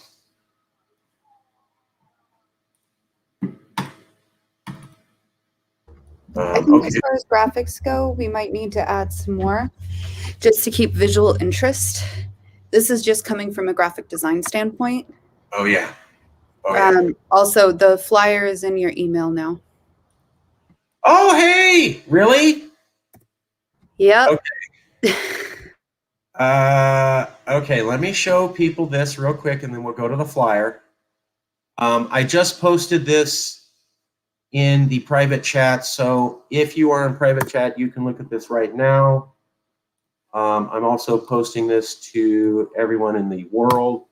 Here's our Google Doc if you want to look at that. This is posted for everybody to check out. Let me show that real quick and then I'll show the flyer. I just need to prove to everybody that, oops, wrong one, sorry. Give me 1 second, sorry about that. Okay, so this is the Google Doc you all have. As you can see, here's the entire table of contents. This is the last section that needs to be written out. All of this has already been written out. All of it's already been sourced, and now it's been broken up into speech and writing sections. California on the world stage, we have already written out, but we wanted to focus on getting these first 3 courses out that are a little bit easier to do. As you can see, here's originally, it goes right back to the original thing. Here's the course, each slide, etc. for each one. For each course, you can see Every text is written out as it's going to show. Here's the questions. Print out your certificate. Let me go down here a little bit. Yeah. Now, if you scroll down, what you're going to see is a reprint of all the slides with the sources. So slide 1, Civil War, source, Texas versus white, source. So what we did was we took the whole thing and we broke it into 2 parts. Here's all the courses as they will appear to the public. And in the second half of the document, we get into the sources. So everything is sourced. And let me show this awesome flyer from Christine. Give me 1 second. Oh, yeah. Just to let you guys know, the last page I am not happy with. It's a little too plain. Input is always welcome, but it is a work in progress. Okay, get ready to get your socks knocked all the way off. And I don't mean a little bit. I mean socks knocked off. Let's get ready for this. Hope you're ready. Okay, so can everybody see this? Yes, California on-demand online courses. Yes. Okay, thank you, Nicholas. Sorry. So we took a Stanford University flyer. We found a Stanford University flyer for online courses and based this off that model. Yes, California online courses. Immerse yourself in the relevant topics for today's political climate. I asked Christine to make take a stand on what this could be. It's basically general boilerplate, inviting people in to join. Then we copied these graphics like this. This is very much based on the Stanford model. I'll show here in a second. Learn from experts. So this is how they did it, like nice little quick graphics, and then start anytime, self-paced, 60-day course, certificate. And then here's the information, here's the website. Who can attend? Everybody, super course. Again, we can work on the wording for this. You know, Stanford's put like business leaders and young people, on-demand courses, secession and the Constitution. This is pretty good. So it's a graphic and then the course. Now, when Stanford did this, this was all kind of like shrunk on the 1 page. So we're still working on it, but you could basically see roughly what's here. So let me show you the beginning. Let me, someone is typing. Let me, I don't see that. Sorry. So here's the online course. Nice, pretty graphics. Who should attend? Nice picture. These are YesCAL colors. On-demand courses. Basically, the secession of the Constitution, each title, and then a picture. I'm going to quit the StreamYard. I'm sorry, the sharing, and turn it over to Christine. Christine, what was the original vision you were trying to showcase? While I see if I can pull up that Stanford University. For the flyer, I really just wanted to make it inviting. Obviously, we're using the YesCAL graphics and the colors. All the icons and everything they were not taken from the Stanford flyer. I ended up pulling new ones that would fit more with what we want to project. Their flyer was, I think, for their MBA program.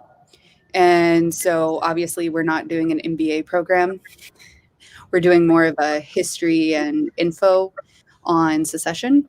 So just making it inviting and for anybody. So one of the key words on there is future activist. So we want to pull in people who are already activists, but we also want to get people who haven't really started. They just want to dip their toes in, see where they fall. So that's what the main focus for this was, for me at least. Okay. Let me see if I can pull up the flyer.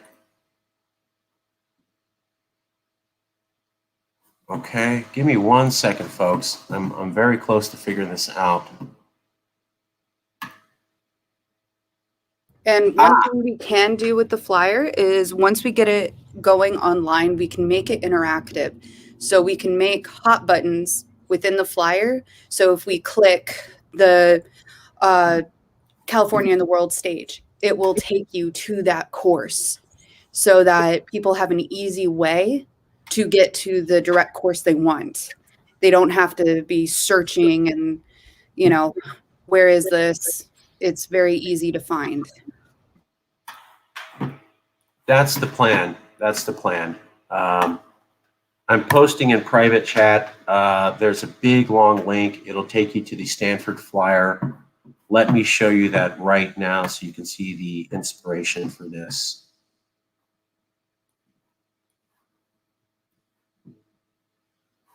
Okay, so this is Stanford Business Executive Education. It is the online courses. We did a, can everyone see this page of Stanford University?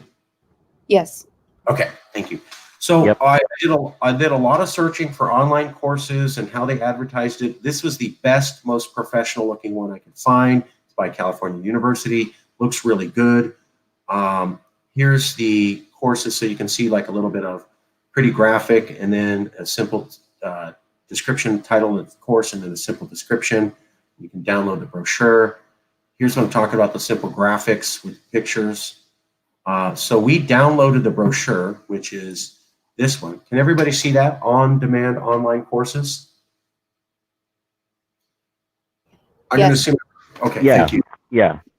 Okay, so this flyer is based upon this. Stanford Business School online courses, same day, and we'll get it to, and this is roughly how it's going to go. So picture somebody studying, quick little, immerse yourself in topics relevant to your business challenges.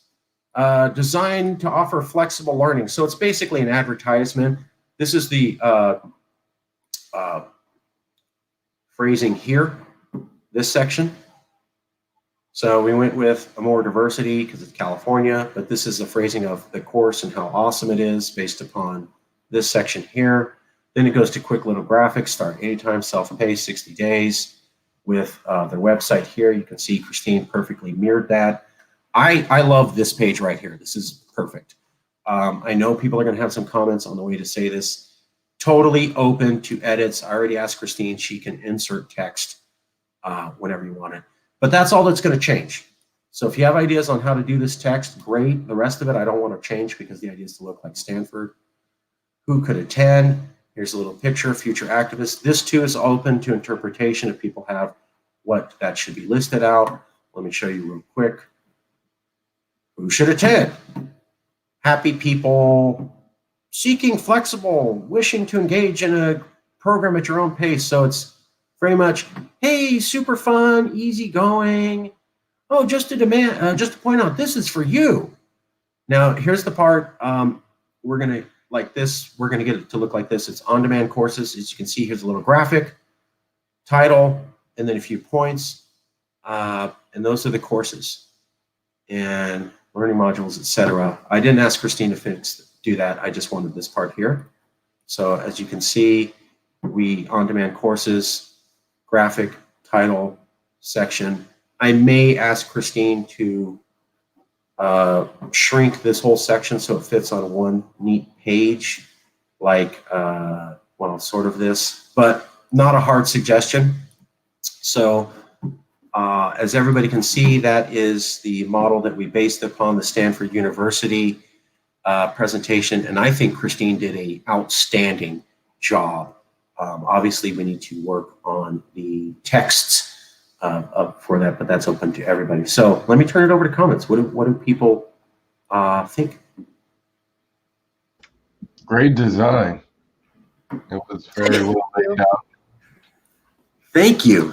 Pleasing to the eye, that's for sure. A lot of people, like she said, need to be visually attracted to the information. So it definitely will pull people in just off of looking at it. And it's great that the information will be clickable.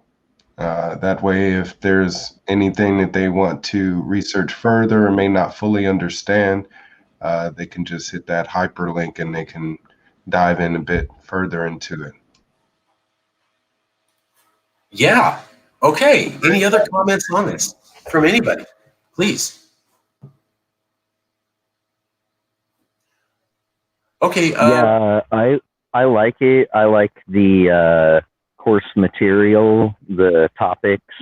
I do agree with Christine and gubernatorial candidate Wildstar. I mean, I agree with them on both on a lot of different things, but I agree with them here that some sort of visual stimulation, and my thoughts are that it could be something as simple as if we say an example where the part where it talks about Texas versus White and the case, you know, the actual legal proceedings of it.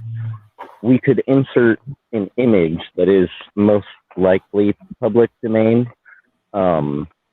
insert an image from that, or like, you know, straight up link to the National Archives, the, you know, court transcripts or something. It could be that easy. Are they gonna want to see, you know, a thing that's got 500,000 additional words? Probably not. It's just that it could be something as quick and simple as that. So with the layout, we might not want to put like a little image for every single subcategory on the course descriptions, just because that could overload everything. And it can also disrupt the flow of the design, because we don't just want people drawn in, we also want ease of readability, which means people can scan this. So I know Alu Axelman is a speed reader. I'm also a speed reader. So going through this and being able to just go through quickly is a big part of flyers and doing graphic design for easy consumption. So throwing in a lot of extra photos might not, it could work against us. Let's keep the discussion going. I love this discussion. I love it. So we don't all have to agree. What do y'all think? What do you think? Let's bounce off these ideas. Yeah, and that's kind of what I was trying to get to is, you know, it was an example. It's maybe not the best example, but, you know, to have a little something that correlates here or there. If we're talking numbers, right, we're talking numbers and future projected economic trend, right, for a future California. If there's something that has a easily viewable, you know, chart or, you know, some sort of graphic that shows, right? And, you know, I agree with Christine's analysis there that definitely don't need it on every single thing, because that would be like, yeah, you know, if you have 100 different things you're talking about, you now have to have 100 different images as well, and the length of the whole thing is going to increase. And yeah, definitely wherever it's appropriate, right? I think some of the things that maybe are a little more muddled down, a little more in depth as far as like tedium of, well, given this and that, then this other thing, stuff like that might be good to have a little, you know, visual example. But then some of the easy peasy things, you know, probably could skip a visual aid for it. Yeah, I get that. Okay. Any other comments? I think that's a great discussion. A lot of the photos that we picked were, as I understand, common domain. So we took like a lot of historical photographs that are so old they're just kind of like public information, and then we took some Wikipedia pages. If you go there, they have photos, and if you click on the photo, it says public domain when you click on them. So we used a lot of that. We can double check, but I'm pretty sure that's there. But good points. How many pictures do you put in? How slow do you want the course to be? How visual do you want it to be? What is the right answer? I'm not sure. Also, this is the first time that we're doing it. And I got to tell you, though, this works out. We're going to be doing a lot more. So this is the most high-profile idea that we've had after the recall debate. I can't tell you the number of people who've been saying, love this idea. We should definitely have these courses. Adam Kokesh, straight up when we presented this, said he'd already taken the course, said it on video. So that's a huge endorsement. We're going to get these 3 courses up. I'd invite everybody to jump in, help me. The other thing is that if you think there's another thing we can make a course on, we're going to get the machine developed now. Once it's developed, we can always return back to this and keep working on it. So you're like, hey, we should have a course on this. Great. I can help you get it formatted. And I love that flyer. I'm going to be sending that out to everybody, asking for copies. Christine, you did a great job. Yeah, we might work on the 3rd page, but I want to say this is success. So you perfectly achieved the goal. Nothing ever comes easy. You always have to tweak. That's life. You crushed it. You crushed it. You worked so hard. You did a good job. I think you nailed it as the Stanford model. So unless somebody says, no, that looks nothing like that. Okay, then we won. So I'm going to get this over to a few people. We'll work on straightening out the text. Let me show everybody so we're all on the same page. And yes, there is the typo about secession. I did not change that. I forgot. Sorry. Oh, we'll fix it all. So this section right here is up for editing. And this section right here, who should attend, and etc. Because it's kind of like just welcoming language. The rest of this is graphics. This is not going to change. So we might merge it, but that's basically it. So if you have any ideas on what should be the introduction to people for the flyer or who should attend, as you can see here, so that it looks something like the Stanford University one, who should attend, and etc. By the way, all of you had that in private chat. Then we'll go from there. I'm really impressed.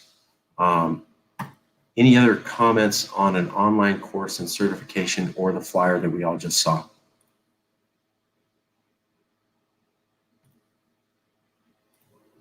Sam, you look like you have something you want to say.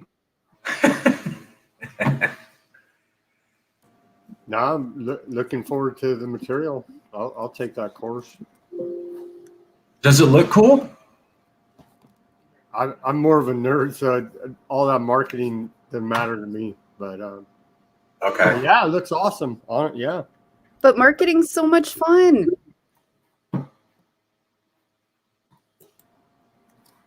Okay. Oh yeah, I mean it looks great. It looks like it's will be interesting and saleable to people.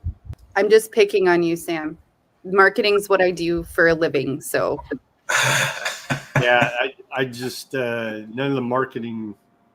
If I'm interested in it, then I will just read the text. You know what I mean? But I understand I'm different than most people. So also, Sam, I'm a nerd like that, you know. So I just want to point out, Sam, you spent years in marketing, like Governor Wildfire and Christine,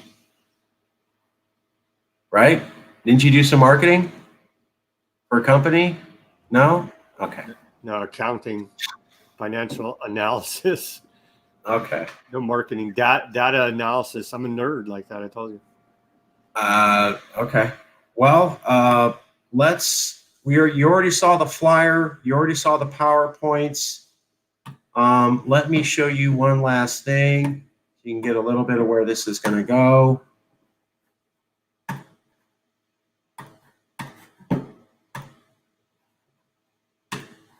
Okay, so can everybody see this page on Fiverr? Can people see this page on Fiverr? Yes. Yeah, I see it. Thank you. I'm sorry. I don't want to like. So this is one of the people we've been looking at. Do you need a professional and engaging green screen video? Then you are definitely. Okay, that's one. Here's another one. So, you want the perfect video. Wait, let's make this a little more professional. You want the perfect video, and you have... Are you looking for a professional spokesperson for your next video? Well, look no further. You're in the right place. Hi. Okay, we do not have to go with those people. You can go to Fiverr, type in spokesperson, and if you see someone that you like, please send it on over. I'm simply trying to showcase to everybody that, again, we started this project exclusively here at the CALEXIT Congress. We already have a Google Doc with all the slides written out, all the information already put together. We already have a PowerPoint with all the material broken up and at least workable photos in a somewhat nice looking format, already broken up into what people are going to read and what they're going to listen. And we've already identified 3 spokespeople, and we have created a brochure based upon Stanford University to be able to showcase with other people. The courses are coming along very soon, and we invite you to join us on developing further courses. We're basing this on the fact that there's a lot of online universities, but there is no actual discussion on secession. Frankly put, there isn't a place to get a certification in just the facts. Even if you hate secession, even if you thought, wow, we should never do that, what are the actual facts relating to it? There's no place that teaches that. So we're going to jump in. We're going to be the first people, and we want it to be as professional as Stanford University. And we think it'll raise the profile of this discussion and of this organization here. Any other comments from anyone? Online courses or the brochure? I'd say that's one more indictment of the system that they want to keep us in the dark about secession. Okay. Keep the populace fat, happy, and stupid. Kinda, yeah. Yeah, absolutely. We have some digital marketing flyers that Governor Wildstar made. I wanted to showcase those too. Governor Wildstar, would you be willing to talk about the digital marketing flyers? You don't have to. I was just wondering. Okay, well, we'll save that discussion for next week then. We're about to take off. I do need to point out something to everybody real quick.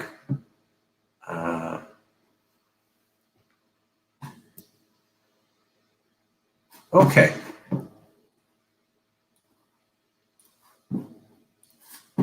So this is why we might be seceding soon. In California, there's something called the SALT tax, state and local tax. What that was is that here in California, we have really high property values. And a lot of people who make over $400,000 are able to deduct their state and local taxes, which are really high here in California, from their federal taxes, lowering their total federal tax obligation. Donald Trump, because he hated California and wanted to hurt us, took away SALT. So you used to be a California homeowner, used to be able to write off your state and local taxes on your property to reduce your federal tax income. Donald Trump, after he was fighting constantly with California, figured out a way to stick it to us. He realized that a principal amount of our budget is based upon high-profile incomers and their taxes. In order to make life worse for them, his attempt was to drive these Californians out of California, therefore collapsing our tax base and destroying our entire economy. This was widely acknowledged at the time. Now, here's the question for you. Joe Biden's been president for a while. He has not said that he's going to undo this Trump Act, which was designed to target and punish Californians because we stood up against them. So when we do this and Donald Trump specifically changes the law to punish us, that's horrible and wrong. Joe Biden does nothing to fix this, a collective punishment attempt by Donald Trump. What does that say? It's okay to punish Californians? Now, if you're looking at the news, they're going to talk about how this is about the 1% and the 1%'s getting off and it's hurting the poor people. In general, in America, that may be true. But here in California, this is horrible. This will cause our tax base to leave. This will destroy our tax base, and this will ruin our economy. Additionally, this was specifically designed by Trump to kick us down. And Biden is literally continuing the exact same policy. Marcus, real quick, fiscal policy originates in the Congress and the House of Representatives, but there's that technicality to what you're saying, but Trump did sign the law. Yes. And Trump pushed the issue, made it to get done into law, pushed it through. Biden has a democratically controlled Congress and has not said he would undone it, has not undone it, and has talked about how he may allow it to stay.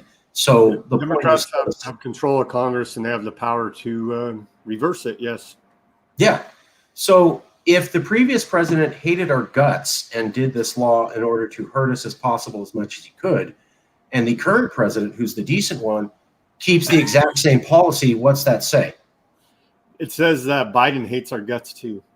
I'm just asking the question. Like, somebody walks I'd up. like to point out that someone earlier, I forget who it was exactly, but someone earlier mentioned how it's turning out to be very apparent that a lot of Biden's policies and Trump's policies are one and the same.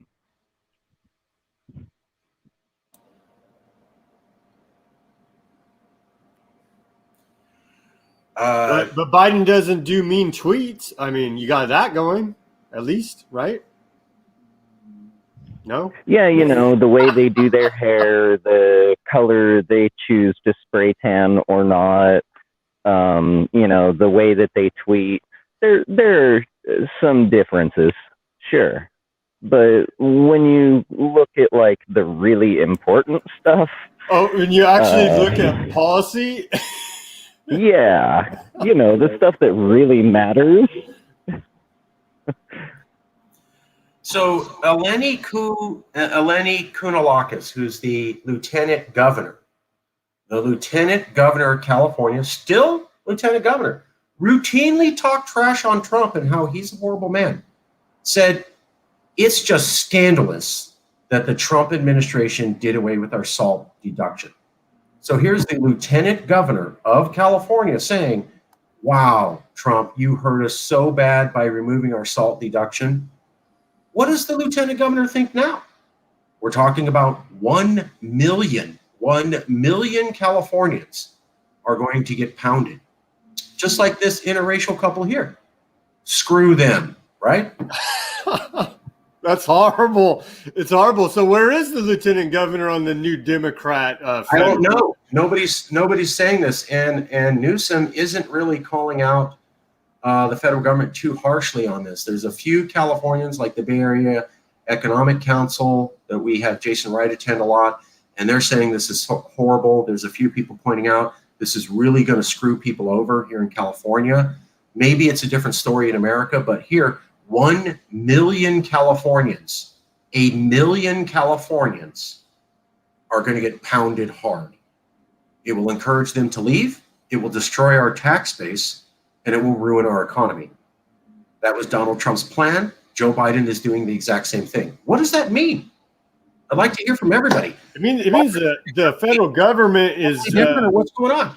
The federal government is doing economic warfare against us is what it means. But I thought Joe Biden was a return to decency, and only Donald Trump hated us. How come the most hateful policy of Donald Trump is continued across the American administrations?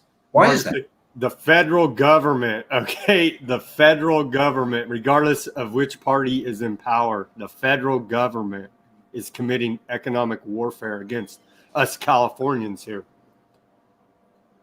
So anybody else want to take a stance on this? Donald Trump punishes us, singles us out for what's known as collective punishment. By the way, that's a war crime. When you say that I'm upset with a particular group of people, let me punish all of them and try to collapse their livelihood. And then Joe Biden continues the exact same policy. By the way, Joe Biden was the only Democrat to not come to the California Democratic Convention here. The only Democrat running, never campaigned in California, couldn't even come to the convention. When he hired Javier Becerra, he couldn't even get his name right. And here he is, keeping that same punishment on us, or at least not saying Trump's a horrible monster and I'm here to undo everything. Now, Biden's been saying that a lot. I'm here to undo whatever Trump does. How come you aren't undoing this one? It's okay to keep collective punishment on a group of people, which is a tacit war crime. It's okay to target Californians. It's okay to collapse our economy. It's okay to punish 1 million of us. What's going on? Marcus, you could also look at this as a backhanded form of sanctions, which is also an act of war. I'd like to point out that, you know, now President Biden has a perfectly legitimate and totally valid excuse for having not attended, you know, any sort of debates here in California. He was too busy doing a multi-million-dollar remodel on his home in preparation for, you know, because anytime someone gets elected to be the president of the United States of America, certain national funding is allocated for that person's home, their private home, to get refurbished and secured in a manner where if the president of the nation was to go home and visit his home or her home, that they would be safe as they would be at the White House. Now, I just find it funny that this is during the primaries that Biden was doing this whole remodel in anticipation for being president.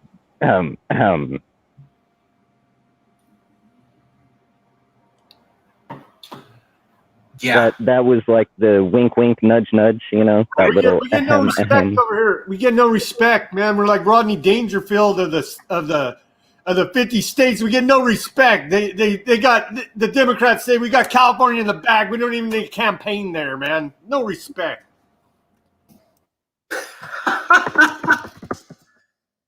Yeah, and, you know, say what you will, I firmly believe that both sides regularly partake in trying to sway the election by, you know, means that they could get away with.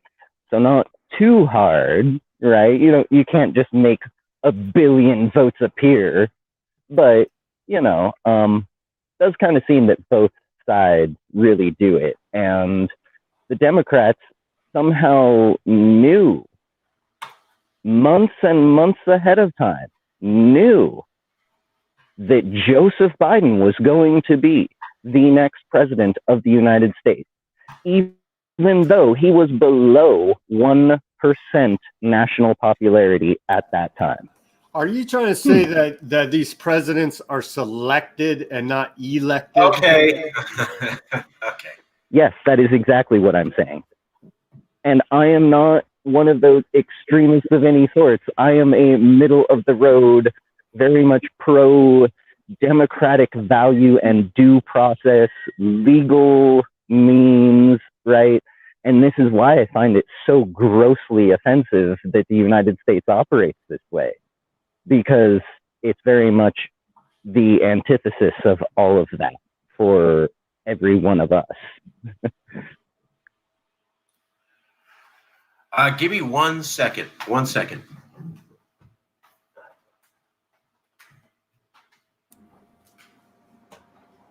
Are we still recording here? I guess so. We're still streaming. I wonder if anybody's watching. We have no representation. It feels like they're not doing democratic processes here. We're being railroaded. It feels like. Yeah, and you know, I'm 35 now, and I can't actually think clearly of a time where it didn't feel like California was getting railroaded or, you know, worked against. Okay, there was a package in my door. Let's find out what it is. What do we think it could be? Is that a? Is it the book? Is that a gift from the federal government? No, it is not a gift from the federal government. Good guess. This is a gift from Elliot. This is a gift from Vista Print. We were just talking about this today. Elliot shipped this to me yesterday. Oh, the cards. Unveiling it right here live. Live. It is. Oh, yeah.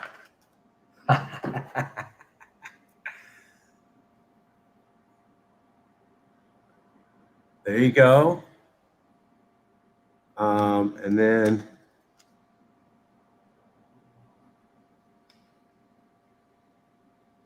so that's what they scan. And then that's what they see. And it is the size of your hand. So those of you in Fresno, I'll be getting you copies of this personally. I'll drop by and leave them in your mailbox or something. Christine, Nick, Yeshua, Mike, Sam. Real quick, another thing about the federal government, we learned this week that the post office is spying on us. Our federal post office is spying on us. That was like mainstream news and like no big deal. Do you have a link? I'd have to go find it, but I mean, it came out.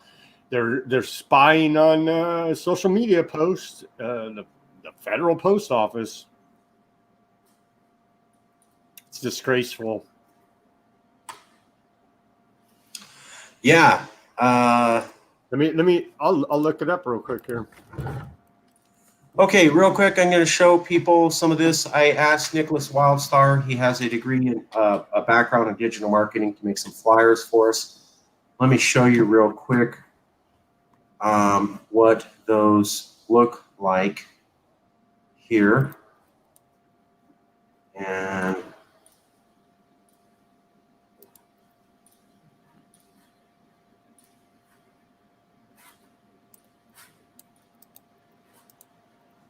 okay. Can everyone see this shot? There's nothing illegal about wanting to live free. Okay. I'll assume you can see this. This is a flyer designed by Nicholas Wildstar. I asked him to do some online digital marketing. This is the tunnel. I'm sorry? It's the screen share tunnel. Okay, people cannot see it. All right, well, let me stop that. Let's try again. Share screen, window.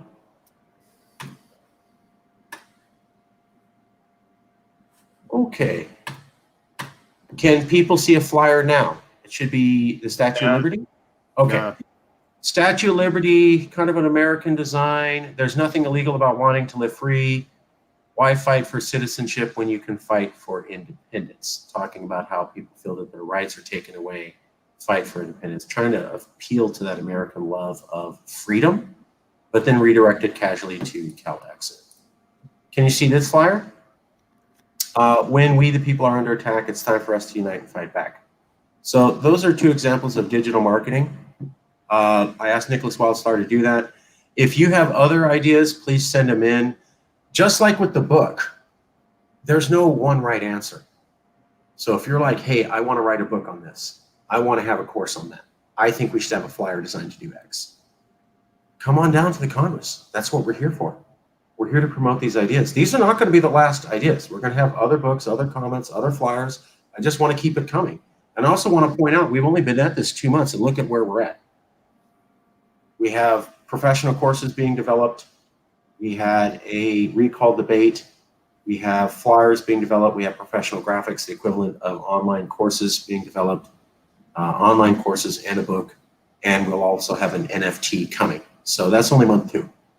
Just getting started, growing, and we're getting a lot of these publicity projects here, while also showcasing the value of these meetings. Every Sunday, this is the only place where you can learn about everybody talking about how secession may be coming. That's a topic where the news covering, but they won't do. So we're literally providing an educational source that no one else is. Let me get a few comments here in chat. I put the link, Marcus, in the StreamYard to the federal government spying on us through the post office now. Okay. 1 second. Let me share that post.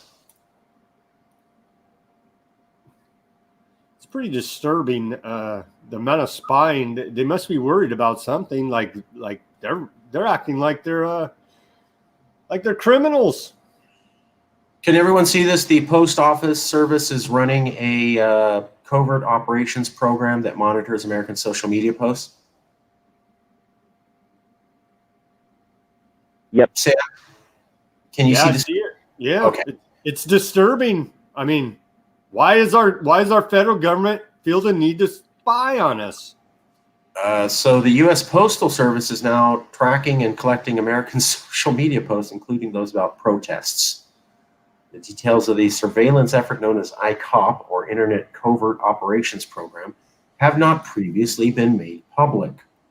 Work involves analysts trawl through social media sites to look for the document describes as inflammatory postings, and then sharing that information across government agencies. So why is the post office that's designed about sharing mail monitoring people?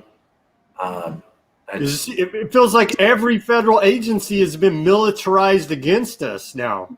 I mean, it's down to the post office for crying out loud. There it is, United States Postus, worn out, sex situation, fairness, bulletin, watch out. I don't understand why the post office is doing this at all. There's multiple federal agencies for this. They already got the NSA collecting all our, quote, metadata. Now they got this. I mean, such data. Yeah, for something like this, it's to be able to backtrace varying connections, and they could potentially figure out, okay, well, so-and-so receives packages from a P.O. box in Colorado. Online, they know one person in Colorado. Though they don't live next to that P.O. box, it's kind of safe for them to assume it might be coming from their one connection in Colorado. It's for things like that. But yes, it is scary because, when the over-government assumes that every single citizen is a criminal, and I'm saying this as someone who's made it 35 years with no criminal record, okay?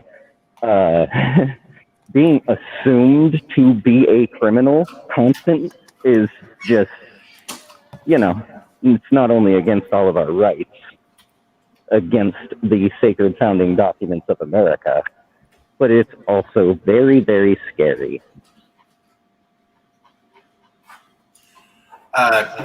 Yes. So let me show you this real quick. When contacted by Yahoo News, civil liberties experts expressed alarm at the post office surveillance program. It's a mystery, said University of Chicago law professor, whom Barack Obama, as president, appointed to review the National Security Agency's bulk data collection. I don't understand why the government would go to the Postal Service for examining the internet for security issues. So, former NSA advisor to former American president says, wow, that's really strange. That's not a good sign at all, folks. Let's take another look here. Levinson Waldman also questioned the legality of the authority of the Postal Service to monitor social activity. If individuals they're monitoring or carrying out or planning criminal activity, that should be the purview of the FBI.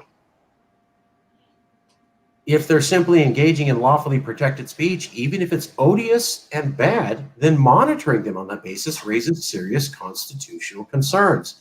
The United States Postal Service did not respond to specific questions from from Yahoo News. So this is a holdover of a Donald Trump policy. Biden just accidentally didn't look at this and let it go on for a couple months, or did Joe Biden say it's okay to spy on you and not tell you in a new way that experts who work for Obama say is horrible? Your opinion. Which one? America works out totally fine, or Joe Biden is pursuing a level of spying even the Obama administration said, wow, that's bad. Thoughts, feelings? I think silence speaks a million words. I think it does. What's next? They want us to take a microchip for crying out loud. I mean, stop spying, federal government. What are you guys guilty of? How about that, federal government? Well, and the other thing is that you know that the people that are spied on most are Californians. So who has the highest number of hate groups? California. Now, per capita, we have a very small amount. But because we're so large, we have a huge amount of hate groups. So that means that's the number one place for spying here in California. Because here's all these anti-government and hate groups just because we're big and they're here. Second thing, who else gets spied on? Immigrants. Immigrants from countries that America sees as enemies. Russia, Iran, South Korea, Venezuela. Who has most of those people? California. So California gets spied on because we're the land of immigrants, and America likes to cajole and intimidate other nations, which means they will spy on their people here. In fact, it was a Californian of Iranian heritage who was stopped in an airport recently and accused of being a spy. Now, that was not true, but they harassed him, and he was a Californian. So how many Venezuelans, Russians, Chinese, Koreans, etc., you name it, are being harassed, spied on, checked out more than the average American? And what percentage of an American state does that happen to the percentage of Californians? And then when we add on the number of hate groups there, how much are we being spied on here in California in comparison to the average American state? Probably much more. So when you're talking about spying on Americans, I want you to realize as a Californian, they're doing it probably 5 times worse to you. Is that okay? Is that a California value? To get spied on, to be lied on by your government, to be turned on? Well, in fact, we know that it's not. Governor Brown criticized the federal government for spying on us, did not sign the National Defense Authorization Act against Barack Obama. Ted Lieu, a California senator, criticized the CIA for spying on us. So we have the governor and legislators criticizing the federal government for spying on us. Well, now they're spying on us again. Is that a California value now? Or was Governor Brown correct early on? And we just don't have any Californians willing to stand up to the federal government now. I wonder what Gavin Newsom would say about this, and if he'd had the similar courage as former Governor Brown to condemn the federal government when they violate our rights. Governor Brown did it. Will the current governor have that same strength? We'll have to wait and see. Any other final comments before we close out the show? Well, I want to thank you all for being here. This has been another rousing episode of the CALEXIT Congress. Mostly made of Californians, but not exclusively. Oh, before we go, a special shout out to members across the world and Dewang Mahajan in India. India is undergoing a massive COVID-19 resurgence, and our thoughts and prayers of any denomination go out to our brother Dewang in India and to the people of India, many of whom consider themselves Californians. I want to say thank you for coming out to the show. You saw today that we talked about how police brutality is still happening and Americans are not becoming united. You saw today how the federal government lied to you in order to cause division at the highest order and has not apologized. You saw today how the federal government continues to spy on you and lie to your face, just like Barack Obama did, just like Donald Trump did, and W. Bush. The trend continues. And you saw today that there are still many conservatives talking about secession as the option, Civil War II is coming, and they want to avoid it with a peaceful divorce. And they're mentioning Yes California and CALEXIT by name. Coincidence that we still see division on multiple fronts in America, and that we have conservatives talking about secession increasingly, and that we still have liberals talking about secession, and coincidence that right here at Yes California, we continue to grow every single week and have bigger and better projects publicizing what we're doing. You've heard about an online course and certification, the first one of its kind. You've heard about a book aimed at convincing liberals to secede, the first one of its kind. You've also probably seen our recall debate, hosted for liberals and progressives. That too was the first one of its kind. How many more firsts will we achieve? And would you like to be part of us as we move forward? Folks, the fact is that America is not coming together. Unity is not happening. Division is still there. And a repudiation of the worst aspects that we were told were white nationalists are frankly continuing under the current administration. Now, you don't have to believe that secession is the only option, but you damn well should have two eyeballs and recognize things ain't working how you thought they were. To speak as a country boy from Central Valley.